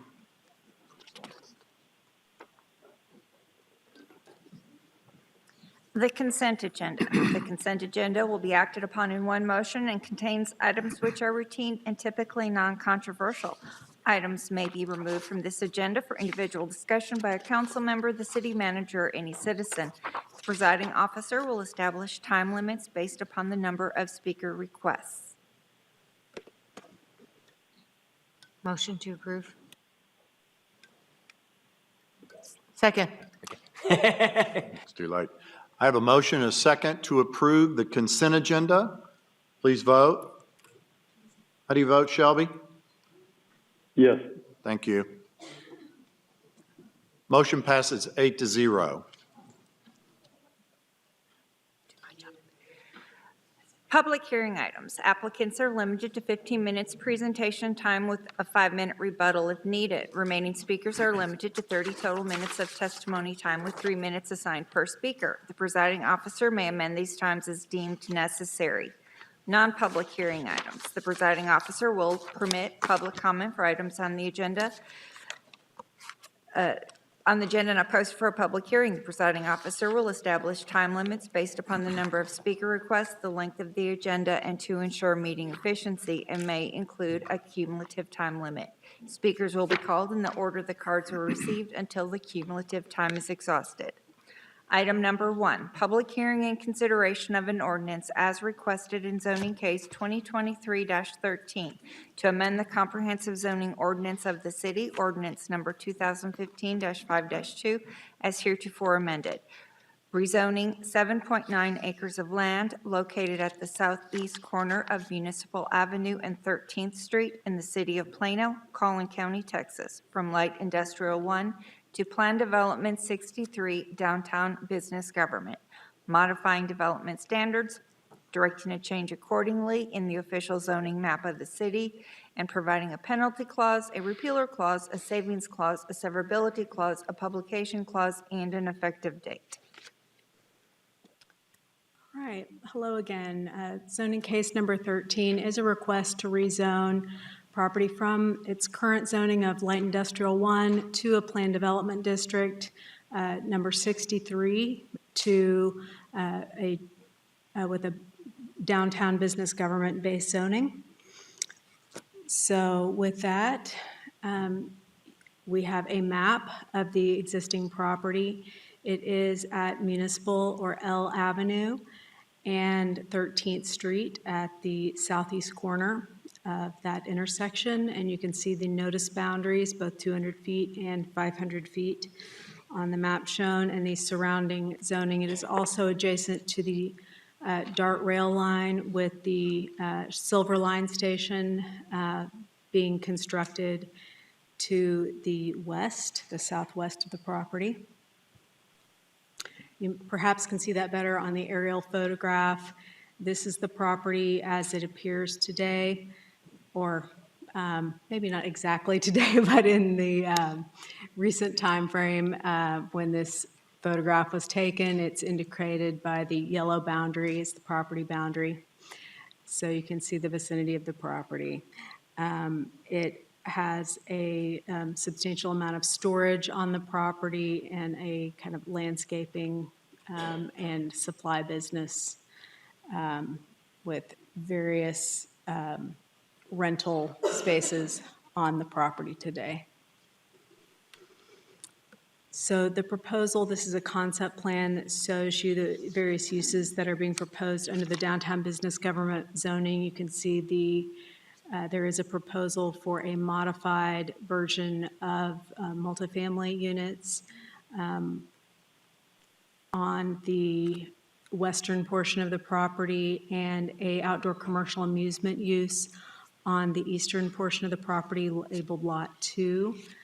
There is a public way or street that will segregate those uses and provide access through the property. It is parked by a parking garage for the residential use and surface parking for the commercial amusement use as proposed.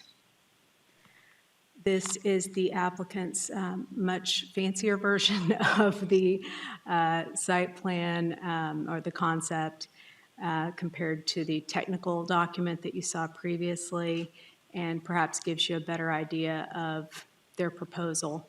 You can see the residential uses in yellow and the commercial amusement in the kind of pink color, with the design of the drive going through. It's almost kind of striped. And then you can see the adjacent Dart Silverline tracks and M Avenue along 13th Street to the north, and then Municipal Avenue providing the primary access to the west.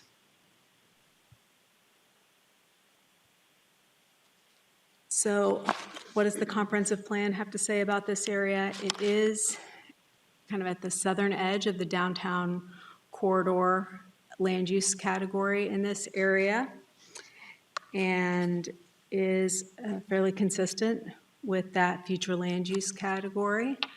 However, the mix of uses does trigger the finding policy in this area.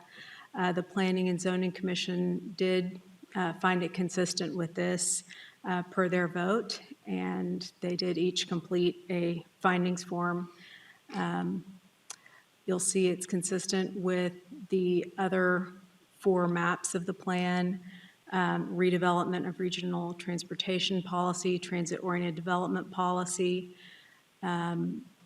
There's also findings under the redevelopment and growth management policies, but it is partially compliant with downtown vision and strategy, and it does meet the heritage preservation plan. So we wanted to remind you of the purpose of a planned development district in the zoning ordinance that is defined. We create planned development districts for a intent to provide for the public health, safety, and welfare, the future development in accordance with the comprehensive plan, to accommodate innovation, mitigate development impacts, and protect and enhance the aesthetic and visual quality of development. So we hope if we're creating a planned development district that we're doing it for a specific purpose and it aligns with these purposes stated within the zoning ordinance. So what is the intent here? It is to add residential adjacent to a transit station. We believe this is consistent with the transit-oriented development policies in the ordinance, to change the non-residential use and zoning. So the current BG zoning district does not allow that outdoor commercial use, and so being able to allow that outdoor commercial amusement use is something that is a change that would be needed. And then it does also create that internal street alignment and add those standards. So the multifamily residences as proposed, they are limited in the planned development district to 390 units. There's a modification. The downtown business government district does have a 300 unit cap per block. This gives a adjustment to 390 units. The property is a unique property because of its triangular shape. So there is the potential to make an adjustment due to the scale and unique shape of the property.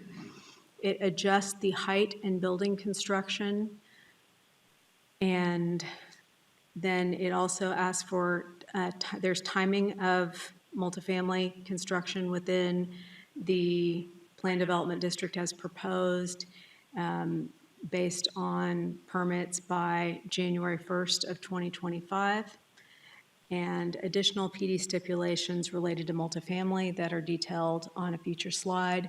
You'll also see at the top of this slide a yellow area where there's a setback, where you have tiered development heights. It's limited to 4 stories and limited height in that area at the northern end, closest to the primarily single-story development along 13th Street. The applicant is also promoting the outdoor commercial amusement with restrictions. There is an existing warehouse building that's 2,100 square feet, and that non-residential construction is not actually required by the zoning, so we wanted to be clear about that. But there will need to be a use for this property, so whether it is the proposed use or another use with the cap of 390 units, it will either be the outdoor commercial amusement or some other type of non-residential use if the 390 units are fully developed on the adjacent property. So the timing standards, again, vertical residential construction cannot occur until either January 1st of 2025, so essentially around 14 months out, or the issuance of a building permit for the construction and repurposing of 22,000 square feet of non-residential space. So the plan development stipulations, we've got them on the slides. I won't read them all to you, but you see there's stipulations related to the outdoor commercial amusement space and where it is located and how it's operating. The multifamily residences, there are a lot of stipulations there related to number of units, height, and the design of the residences. And then there are general provisions, again, related to the streets, fencing, landscaping, and parking. We can go back over those if there are questions, but the feedback we had within 200 feet, so related to the supermajority requirements, we had everything in support within 200 feet, 8 in support, that was 7.1 acres, so very much in support. I think that includes the property itself, so I would not consider the 89.9% to be accurate analysis of what's in the buffer zone, but you can see there's no opposition. And then when you look at the map overall, as far as the number of responses, we have 44 in support and 4 in opposition for a unique total of 48 responses. We did have 2 duplicates that were removed, and we wanted to note that 2 of the responses are outside the city of Plano. You could see that in the spreadsheet that you received via email, and then both of those were in support. So the proposal, again, just in summary, is for plan development, downtown business government zoning with modified standards to the district. The Planning and Zoning Commission did recommend approval based on modification to the original request. The vote was 6-0. The P&Z modified the date requested originally. And then that was in the zoning district and the amount of square footage that was required. And the approval of the request does require findings by the City Council under the comprehensive plan, just as it did with the Planning and Zoning Commission. So with that, I am available for questions you might have regarding this request. Question for Christina. Okay. Go ahead, Mayor Pro Tem. You just quickly mentioned that the commission modified the date. Can you go back to what you're referencing? Yes. Is that on the timing of the construction? Yes, it's the timing of construction. The timing of construction, I believe the original request was 2024, and I'm not, yes, 2024, and it changed to 2025. Okay, so they originally said 2024 and the commission changed it to January 1, 2025? I believe that is, Ms. Copeland, is that correct? It was January 1, 2025, but it was the wording before that that was modified at P&Z. In addition, the 5,000 square feet was changed to 22,000 square feet during P&Z. So could you explain the wording before that that was modified? The wording that was before, I'm looking for it right now. Okay. Okay. Is my misunderstanding of that Okay. modification. I thought it was the time frame that was modified, so she will look up the exact language. I mean, Okay, it's basically, you can't start on the multifamily, but if you start on the 22,000, then. Well, that's what my question was going to be about, but now I'm now Yeah, I'm not sure. I'm so- sorry. Okay, That is my misunderstanding. Okay. I thought the date had changed, and so I apologize for that misunderstanding. okay, but in the packet and what you said, where it says residential, it would delay the development of multifamily residential use until the earlier of January 1st or after issuing a building permit to construct or repurpose 5,000 square feet. But here you're saying that 5,000 got changed to 22,000. Correct. Okay, either way, regardless of what the square footage is, what you're saying is that it's not really, even if we get to January 1st, 2025, and they haven't started construction on that 22,000 square feet, they can just move ahead on the multifamily, correct? That is correct, because as long as it's January 1st, they can move ahead. Okay, was there any discussion with the applicant about saying that the construction of the multifamily needed to happen after the construction of the 22,000 square feet? I think that's a good question for the applicant to answer as to whether or not he could accomplish that. Okay, thank you.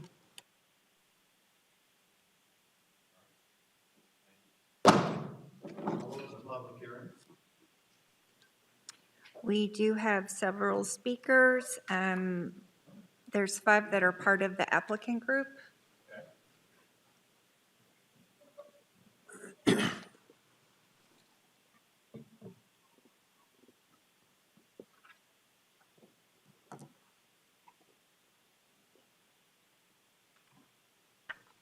Good evening, Council and Mayor. I believe we have a presentation queued up. Is that? Advance the slide forward. Great.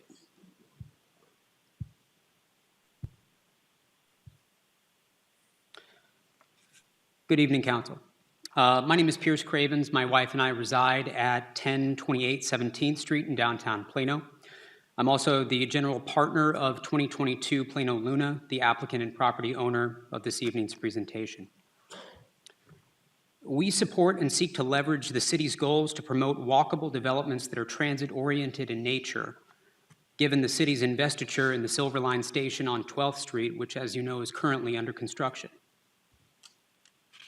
Let's talk about the team a little bit. Metropolitan Interest Corporation, which is our family's real estate company, has been developing and investing in Plano for more than 50 years. We've developed over 3,000 single-family subdivision lots, large-scale high-rise office projects, and several industrial parks and apartment projects in the city of Plano. 20 years ago, we became interested in investing and developing in downtown Plano specifically after we acquired the building that eventually became the Fillmore Pub. We continued to acquire buildings and properties downtown throughout the years, and the development of the Silver Line has further encouraged our investment appetite. Recently, we completed at 15th, which is a 52-unit apartment complex at 15th and Municipal, and a boutique townhome community on 17th Street between J and K Avenue. We're also constructing another project on 10th Street as well. Suffice to say, we've been long-term local owners in downtown Plano and have no interest in having it any other way. We purchased the subject property last August, and after a long vetting process, we were fortunate enough to bring these 2 partners to the table who are ready to go. Sean Luther is here with Hines to introduce himself and his company, as well as Matt Carter with Bolden Acres. Thanks, Pierce.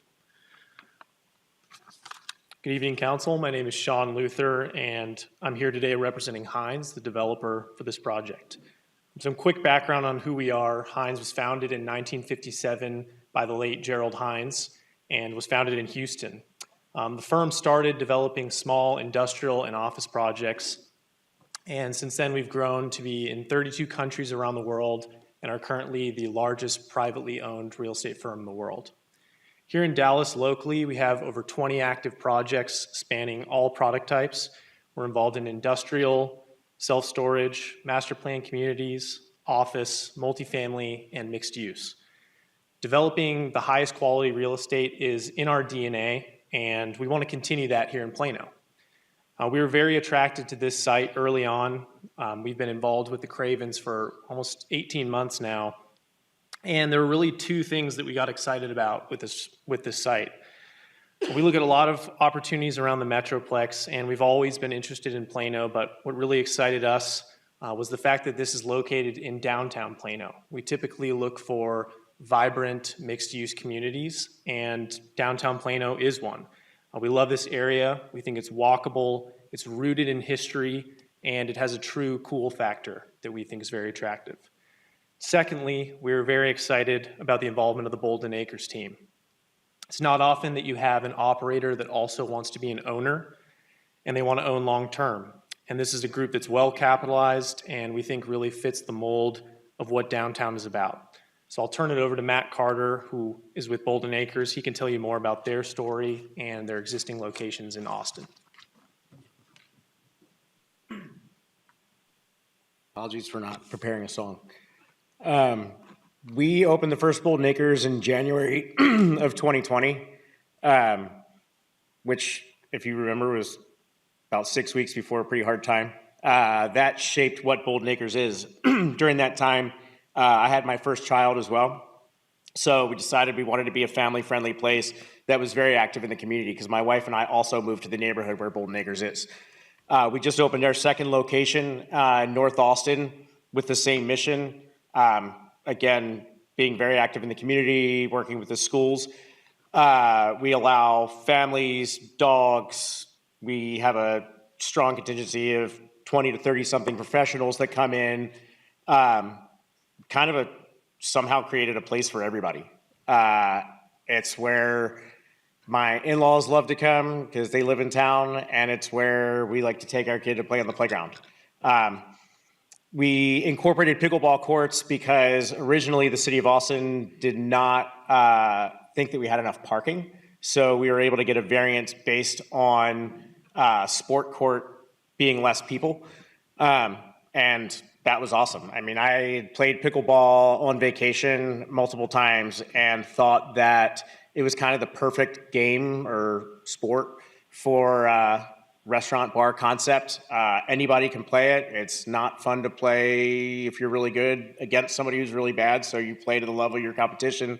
So it's kind of like the perfect game. People play and then sit around and have a beer afterwards and watch some sports. We partnered with CM Smokehouse, which is some of the best barbecue in Austin. Daniel Vaughn from Texas Monthly, the barbecue editor of Texas Monthly, speaks very highly of CM Smokehouse, and it's likely that they'll be written about more than they already have been in Texas Monthly. I heard the question earlier about commencing construction of the apartments. After the completion of Bolden Acres, it's really hard to operate a restaurant next to a giant construction site. I've done it, and if they're under construction for 2 years, that's a really long time to have dust and trash and stuff that, I mean, they work really hard to not have, but it just happens. It's part of it.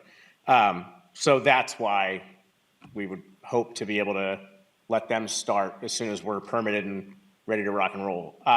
We're very well capitalized. We're ready to hit the ground running as soon as we're approved. That's basically all I got. Thanks, Matt. So our vision is to create a southern gateway into downtown through quality design based on transit-oriented development principles. We seek to combine housing and a destination restaurant use, which I, as a resident of downtown Plano, feel is lacking. And we're trying to fulfill the city's vision to provide a development that promotes walkability and connects the rest of downtown with this new 12th Street station. We also seek to partner with Plano's artists and provide murals within our site that give a nod to downtown's history. Now, the city's done an excellent job curating events that makes downtown a destination. However, outside of these events, there are very few activities and businesses that keep people downtown for longer than a meal or a quick shopping trip. Bolden Acres, however, and pickleball more broadly is a destination use with a market radius that extends 20 miles. As Matt mentioned, it's family-friendly, it's commercial use that you can spend the entire day. Many business owners here downtown will tell you that we need more people downtown to support these businesses. And I think it's further emphasized by the vacant retail that you see along 14th Street. This development, in our opinion, is a catalyst that this area needs to thrive and spur additional investment and patronage in the adjacent properties and businesses. Location-wise, staff mentioned our site is located directly across the street from the Silver Line station. We parallel the DART track to the south, 13th Street to the north, with Municipal Avenue on the west and N Avenue to the east. Why this site?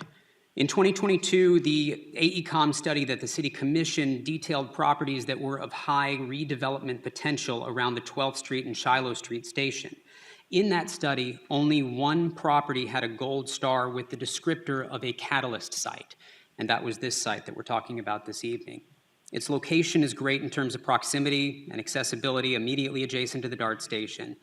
Large parcels are very difficult to aggregate in this part of the city. This one took nearly 3 years to put together, and its large size allows for a more significant development to take place to complement that DART station. Because of its size and significance of this development, it will stimulate further investment and aggregation around the property. The current state of the site is very different from what we envisioned. The current use encompasses heavy commercial and building material storage. We have a multitude of short and midterm tenants, and it is in a blighted condition, as you can see. Despite its appearance and being underutilized, it is an economically performing property, but we feel it does nothing to complement the aesthetic of downtown. With its industrial zoning, we feel that it's a use that has outlived its location, and other uses that are allowable by right under our current zoning, namely mini warehouse, mini storage, likewise do nothing to complement the city. Sean's going to lead us through our site plan here. Sean?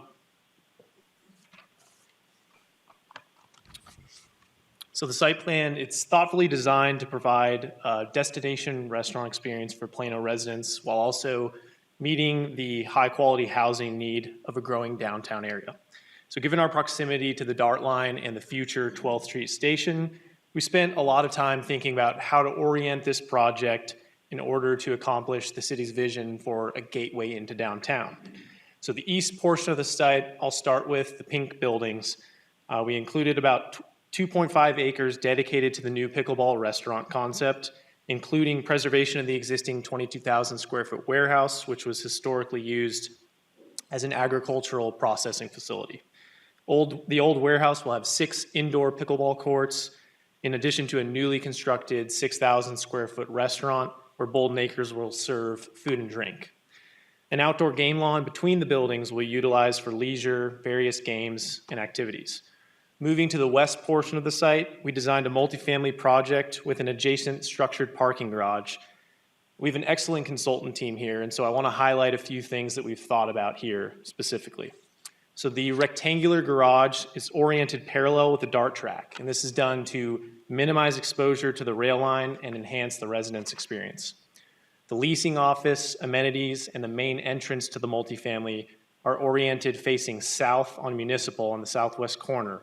This is done to minimize the number of units facing the DART track, while also providing the quickest and the most convenient route for DART riders to go to and from their residences.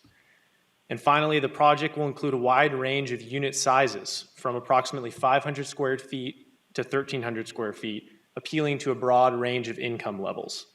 We also designed flex units at the ground level along both Municipal and 13th, allowing for an activated streetscape experience and future commercial uses along both of those streets. Between the restaurants and the multifamily, we put a lot of thought into how are people going to circulate through this site. And we've done that by designing a curbless and walkable Wooner Street that promotes pedestrian use and invites DART riders to enter the site and move freely between the uses. So you can imagine that is similar to some of the streets that you might see in Europe. That's where the term comes from, where there's no curbs and it promotes both vehicular traffic, but more importantly, pedestrian traffic. And we've also lastly designed the shared street to be offset from M Avenue, which is intended to reduce the speed of cars going into and out of the site, promote more walkability, and create that friendly pedestrian passage between the uses. So really quickly, I'm going to jump to the existing images of Bolden Acres. As you can see, art is a big part of this, public-facing art. We intend to have many nods to history in this project, just given the context that it's in. And we're excited to see what Bolden Acres brings to the table with that design. Jumping into the renderings that we've produced for this project specifically. So the first rendering here shows an image at dusk, and this is at your pedestrian scale. So this is the viewer looking south from 13th Street into Bolden Acres, and you can see the multifamily rising behind on the right side. Obviously, we've created a very people-focused project here. So family-friendly, pet-friendly, offering a place where the residents of Plano can spend multiple hours together and enjoy a unique indoor and outdoor experience. The second rendering here is a view north from Municipal Avenue. So you're looking at the leasing center, the dog park in the foreground, and you can obviously see the transit-oriented nature of this project with the dart line passing on the right side here. This image really emphasizes the materiality that we want to go for here. We put a lot of thought with our architect team into how does this fit into the fabric of downtown. We don't just want to stick a building there that doesn't fit the context of what downtown is. And so we've focused on using a lot of brick and going with an architectural style that we think will be timeless and fit in uniquely and be in line with what the other projects that you see in downtown. So I'll now turn it over to Pierce, who's just going to talk really briefly about the community outreach that we've done to date. Thank you, Sean. Outreach-wise, we visited with major stakeholders and businesses, property owners, HOAs in the surrounding area, and received overwhelming support. We've also attended the Silver Line area stations study, the Silver Line charrette, and again, as you can see from our heat map, we've garnered significant support. In summary, what we're trying to accomplish is not just another apartment community and commercial use, but rather a destination use that will serve as a catalyst for the neighborhood to spur greater development. As a resident of downtown and a property owner of downtown, I'm excited about the prospect of this project moving forward, and I thank you for your time this evening. Thank you, Piers. Any questions for the applicant?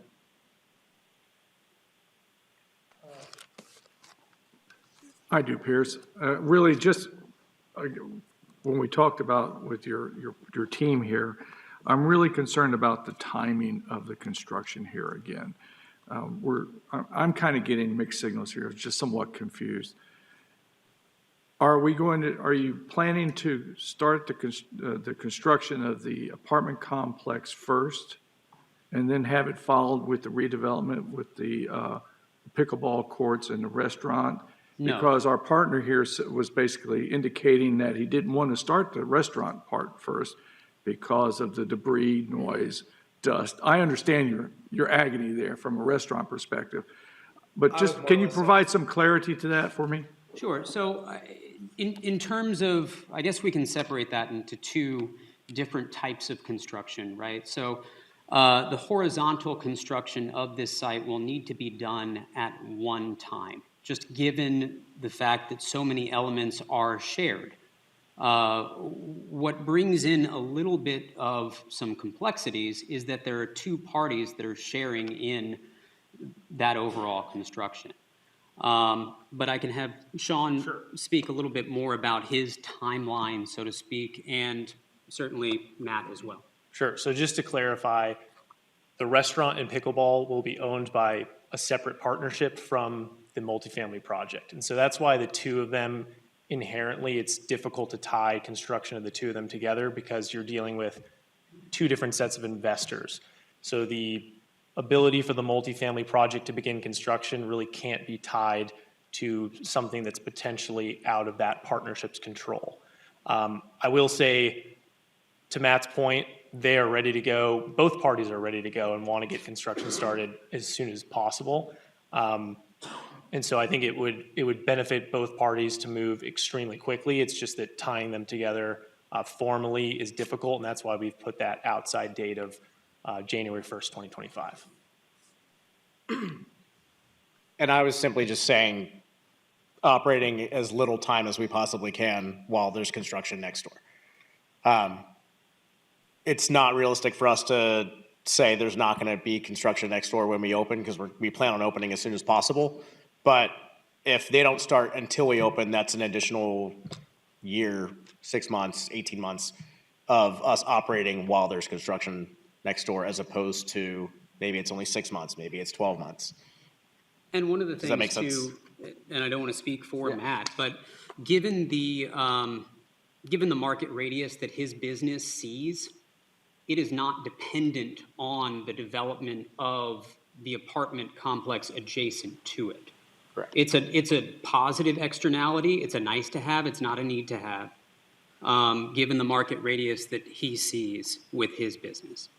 So explain what P and Z added to the approval, if you could, so we can all be clear. Sure. So it was increasing within the PD stipulation. Initially, it was asking for it tied to a building permit of 5,000 square feet of non-residential, and that was increased to 22,000 square feet of non-residential. We have the other item. Again, apologize for the confusion on that. It was adding flex space units on the ground floor. That was the other item. And to be clear about that as well, that was something that was in an initial iteration of some PD stipulations that we proposed. I believe we were asked to remove them, and then there again at P&Z, it was asked that we include them again, which we're happy to oblige. So I guess I have a question on that. So the planning and zoning asks for the flex space to be at how much flex space? It states that the multifamily building must be constructed with flex space units on the ground floor. Flex space units must have an individual entrance and and a minimum floor to ceiling separation of 9 feet. So it's the whole ground floor is the way it's written. Exterior facing ground floor. How many square feet is that? That's not defined. We do have our architect here who But, may be able right, to but answer it that question. doesn't, in our definition of flex space, doesn't that mean that somebody they can only live above it, right?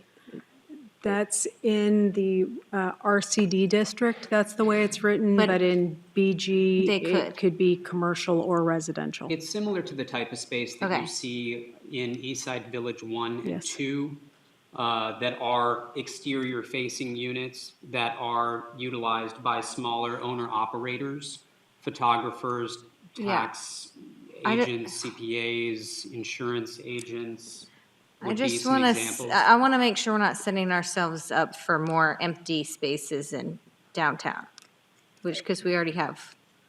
It's just a difference in design, the way the units are designed, Okay. that they can be either residential or commercial. Okay. It doesn't limit the use.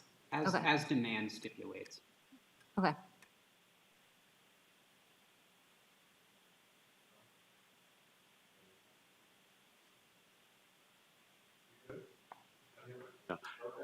I'm still not clear, and sorry for telling you this, but it sounded like you guys didn't have this worked out before you came to council.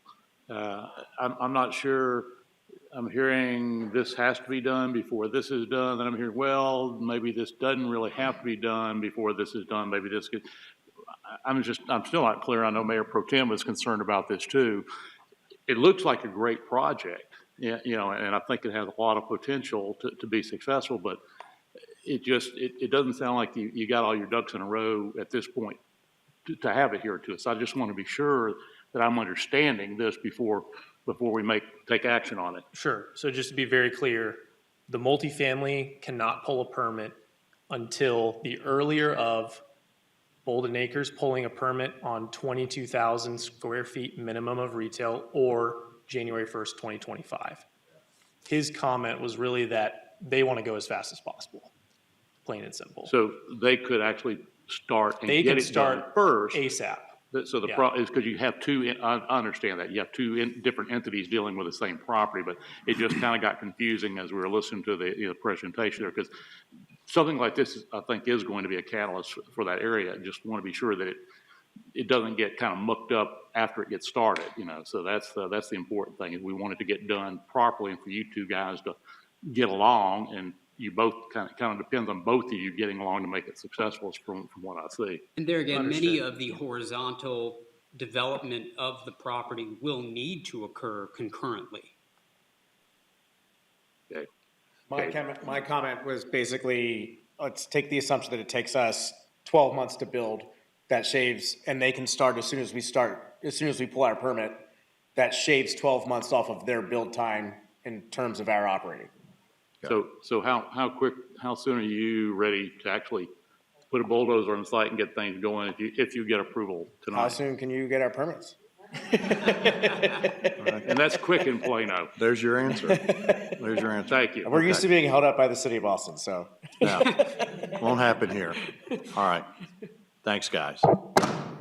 I'll close the public hearing, confine the comments to the council. Huh? Oh, I thought that was it. Oh, I'm sorry, guys. We're back open. Okay. I thought this was just a collective group. All right, go ahead. David Bryant. Sorry, David.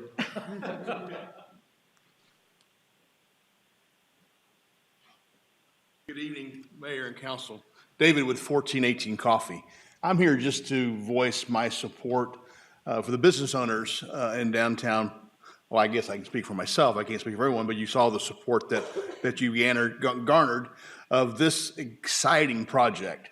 Our flagship location has been at 1418 K Avenue for 10 years.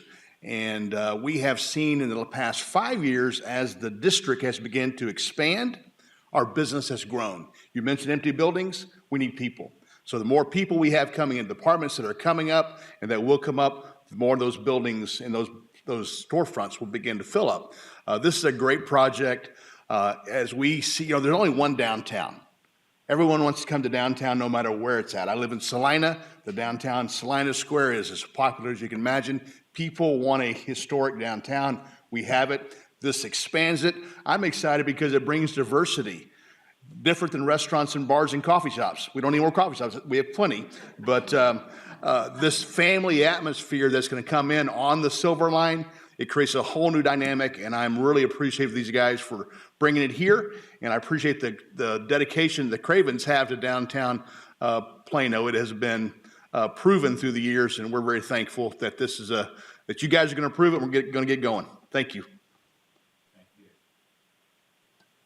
Jackie Herna.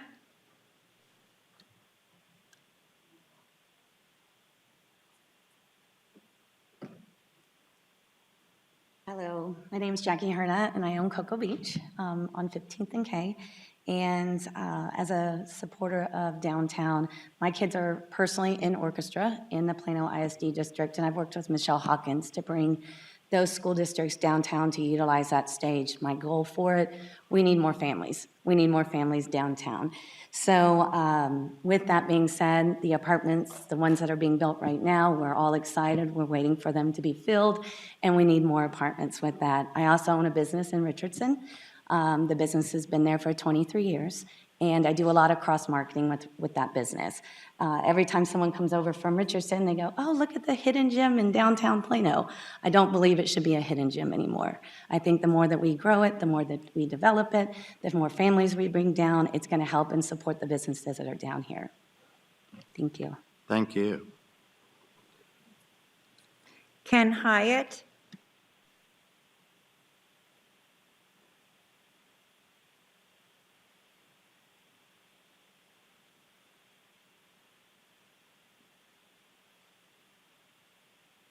Good evening, City Council. My name is Ken Hyatt, and I'm the owner of Village Green Lawn and Landscape that is on J Avenue in downtown Plano. We've been there for pushing 25 years now, and I'm also a homeowner in Plano, which is west of there. and I want to voice my support for this project. I appreciated the fact that they did seek out the information from us. I attended that meeting and was very impressed with the plans. This seems to be very much in line with the direction that downtown Plano is wanting to go, and especially it seems to be very much in line with the recent plans that were approved just in the last meeting. So I wanted to voice my support of the project. Thank you. Thank you. The last speaker is Corey Reinecker.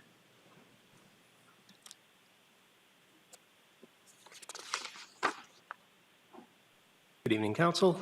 Corey Reinecker, 1814 N Place, Old Town Neighborhood Association. Thank you all again for the opportunity to continue serving on the TIF boards, 2 and 3 here in East Plano. I just want to speak briefly as a resident of the neighborhood adjacent to where this development will be, that I think this is a really great development. In favor of it. The more I've learned about it, I'm very impressed with the ownership team, the development team, their commitment to downtown Plano, their investment in the area. And as a walkable urbanism enthusiast, I think this will be a great addition. So, thank you. Thank you, Corey. Any other? All right. I'll close the public hearing. Confine the comments to the council. Motion to approve. Well, may I speak first? Second. You can speak. But I do have a motion in a second, but go ahead. Okay, thanks. First, let me say this is a great opportunity for brownfield redevelopment. It's a classic case. I've seen it in Delaware, I've seen it in Baltimore, I've seen it in Norfolk, Virginia. This is a classic example of brownfield redevelopment that will only increase the value of the property and also enhance the area. It's blighted as it currently exists, and I think with the plans that we have presented today, we'll certainly raise that up, and we certainly hope raise the property up around it. The apartments will add residents that we hope will enhance Cocoa Beach, the coffee shops, the haircuts, all the places around there. And we think with the first level flex space, that will only be occupied by sneaker salesmen and pickleball paddle salesmen. The pickleball facility itself, you can ask Councilman Homer. There's not enough of them in the city. So I think, I'm trying not to encourage her, but she's over there shaking her head. I think that in case will be there. So I just think this is just going to increase the activity, and it's going to make downtown a pedestrian-friendly activity center, which is what we're trying to do. So that's my say. Thank you, Mayor. I just have some brief comments also. I want to say, first of all, that this project has a lot going for it. You know, obviously the transit-oriented development and you know, the contribution to the downtown economy is very good. Having 44 in support against 4 against is outstanding. I mean, that's really good community outreach. Also, you know, I appreciated the great meeting we had. I have a great impression of the Cravens family and y'all's history in Plano and contribution to Plano. And finally, I love the public art ideas and appreciate the brick aesthetic that fits with downtown. You know, I don't think it will detract from downtown. In fact, I'd love to tell you about a cool public art project that they did in Ludington, Michigan, that y'all might be able to utilize. That being said, I also have some concerns from the comprehensive plan because the housing mix does not fit with the comprehensive plan. In general, I'd love to see in downtown a little more diversity of housing stock. Some more townhomes would I think be a great addition to downtown. We're over 90% multifamily, and the comprehensive plan says that more multifamily does not fit with the housing mix policy for that reason. Also, the internal mix of uses under RGM 5 under the comprehensive plan says that we need a more robust kind of commercial use, whereas this will end up anywhere from 2 to hopefully 6% commercial, depending on whether the commercial development plans are fully realized, which I very much hope they are. So in the absence of the comprehensive plan, I would definitely vote yes on this project. I take the comprehensive plan very seriously, and I've been concerned that departures from the comprehensive plan have become more the norm. I feel like in cases we've been presented with where findings are required, where the dashboards are not met by a project, more the norm than the exception. You know, nonetheless, it's a high-quality project. I feel torn, so I'm going to do what I did on the budget and just abstain from this vote because I really, you know, I don't feel motivated to vote against this. I appreciate what y'all are doing, but I'm concerned about the frequency with which we are departing from the comprehensive plan, and so I just can't quite vote yes either. So anyway, my 2 cents, and thank y'all. All right. We have a motion and a second on the floor, and so I would say please vote. Shelby? I echo everything Councilman Riccadelli said, but I'm afraid I'll have to cast my vote as no for this one, but I do appreciate very much the applicant's time. Okay, so we have 6, 1, and 1. Okay, thank you.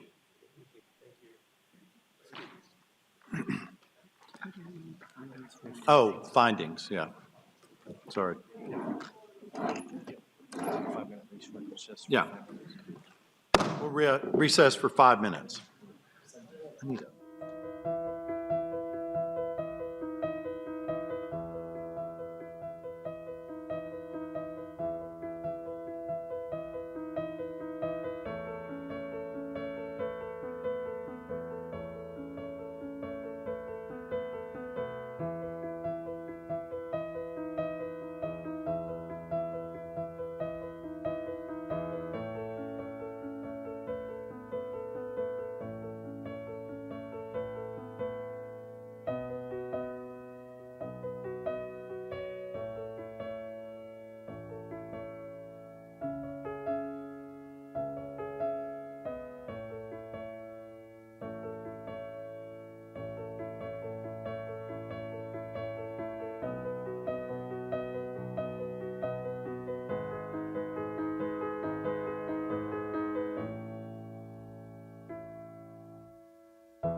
We are reconvened at 8:52.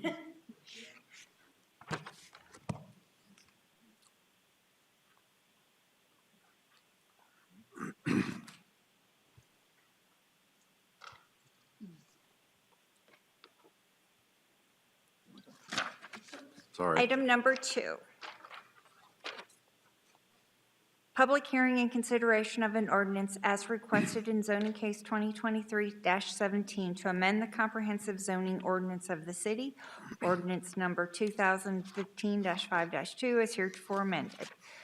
Granting specific use permit number 56 for private club on 0.1 acre of land located at 444 feet west of Dallas North Tollway and 1,398 feet north of Park Boulevard in the city of Plano, Collin County, Texas. Presently zoned regional commercial, located within the Dallas North Tollway Overlay District.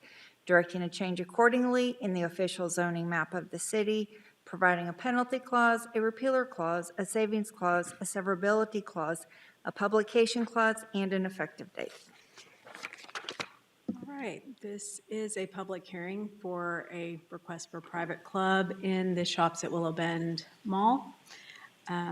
You'll see, like most private clubs, it is a very small lease space, and you can see the notice areas really only impact, especially the 200-foot notice only impacts 2 property owners. The aerial shows again that it is a lease space within the mall. The aerial view giving you really just a shot of the mall itself.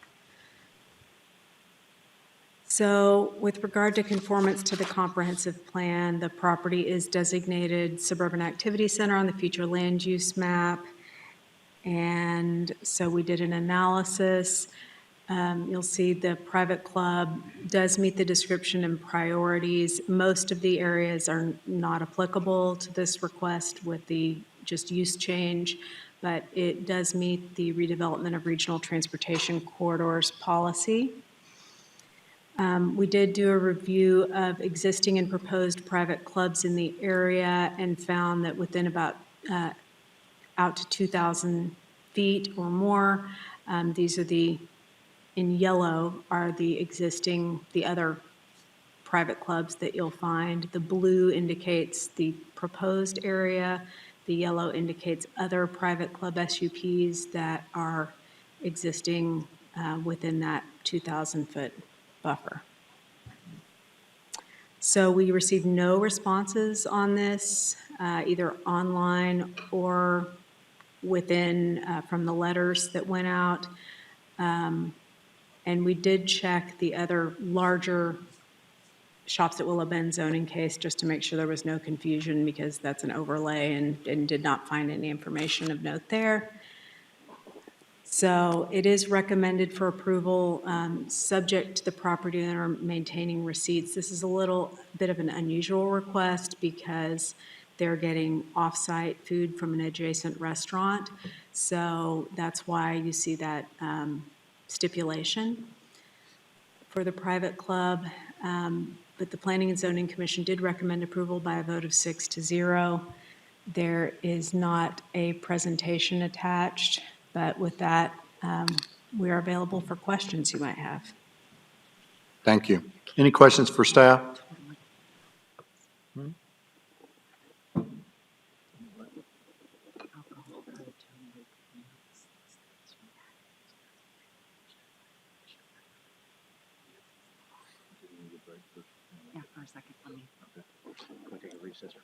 We need to recess real quick. I'm sorry, guys, just 5 minutes. Sorry.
back in session. We can go with the recommendation from P and Z. So I'll open the public hearing. Do we have any speakers? The only person we have is the applicant, George Sturgios. George? Okay. I think we'll save you some time. Any other questions from council? Okay. I'll close the public hearing and find the. Make a motion, we approve case 2023-17. Second. Let Julie do it. All right, I have a motion and a second to approve item number 2. Please vote. We've got 3 other opportunities coming up. Just say. Shelby? We'll let you have all 3. Okay. Motion passes 8-0. Guys, congratulations. Thank you for your patience. Appreciate it very much. Item number 3, consideration of a resolution to nominate an individual for election to the Collin Central Appraisal District Board of Directors and providing an effective date. Do we have any nominees? It's up to you to nominate someone if you'd like to.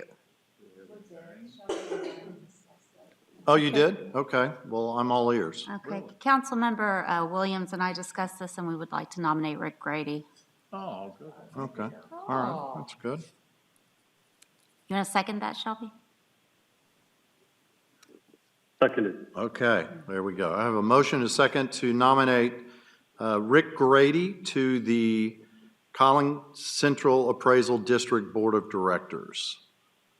Please vote. I don't know. Let's use our buttons. Okay. Y'all go ahead. Yes. Thank you. Motion passes 8-0. And that will come back in December as an actual vote on the Okay. ballot. All right. Item number 4, consideration of a resolution to nominate an individual for election to the Denton Central Appraisal District Board of Directors. Anybody have any ideas on this one? Okay. Well, we don't have to nominate somebody if we don't have somebody in mind. Well, can Do you? it be the same person? No, they have to live in Denton County. Oh. Yeah. So we'll pass and we vote on it in December too? Okay, well then. Yeah, maybe- usually you confer with the school No. districts when it comes back through.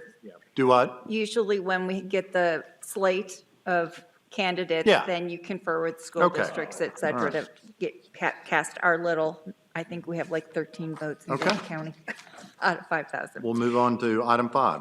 Item number 5, first reading of an ordinance to amend Section 1 of Ordinance 2014-6-11 to extend the non-exclusive franchise granted to CoServe Gas Limited, a Texas limited partner doing business as CoServe Gas, to finish and supply gas to the general public in the city of Plano, Collin, and Denton counties for the transporting, delivery, sale, and distribution of gas in and out of and through said municipality for all purposes, and providing a repealer clause, severability clause, publication clause, and effective date.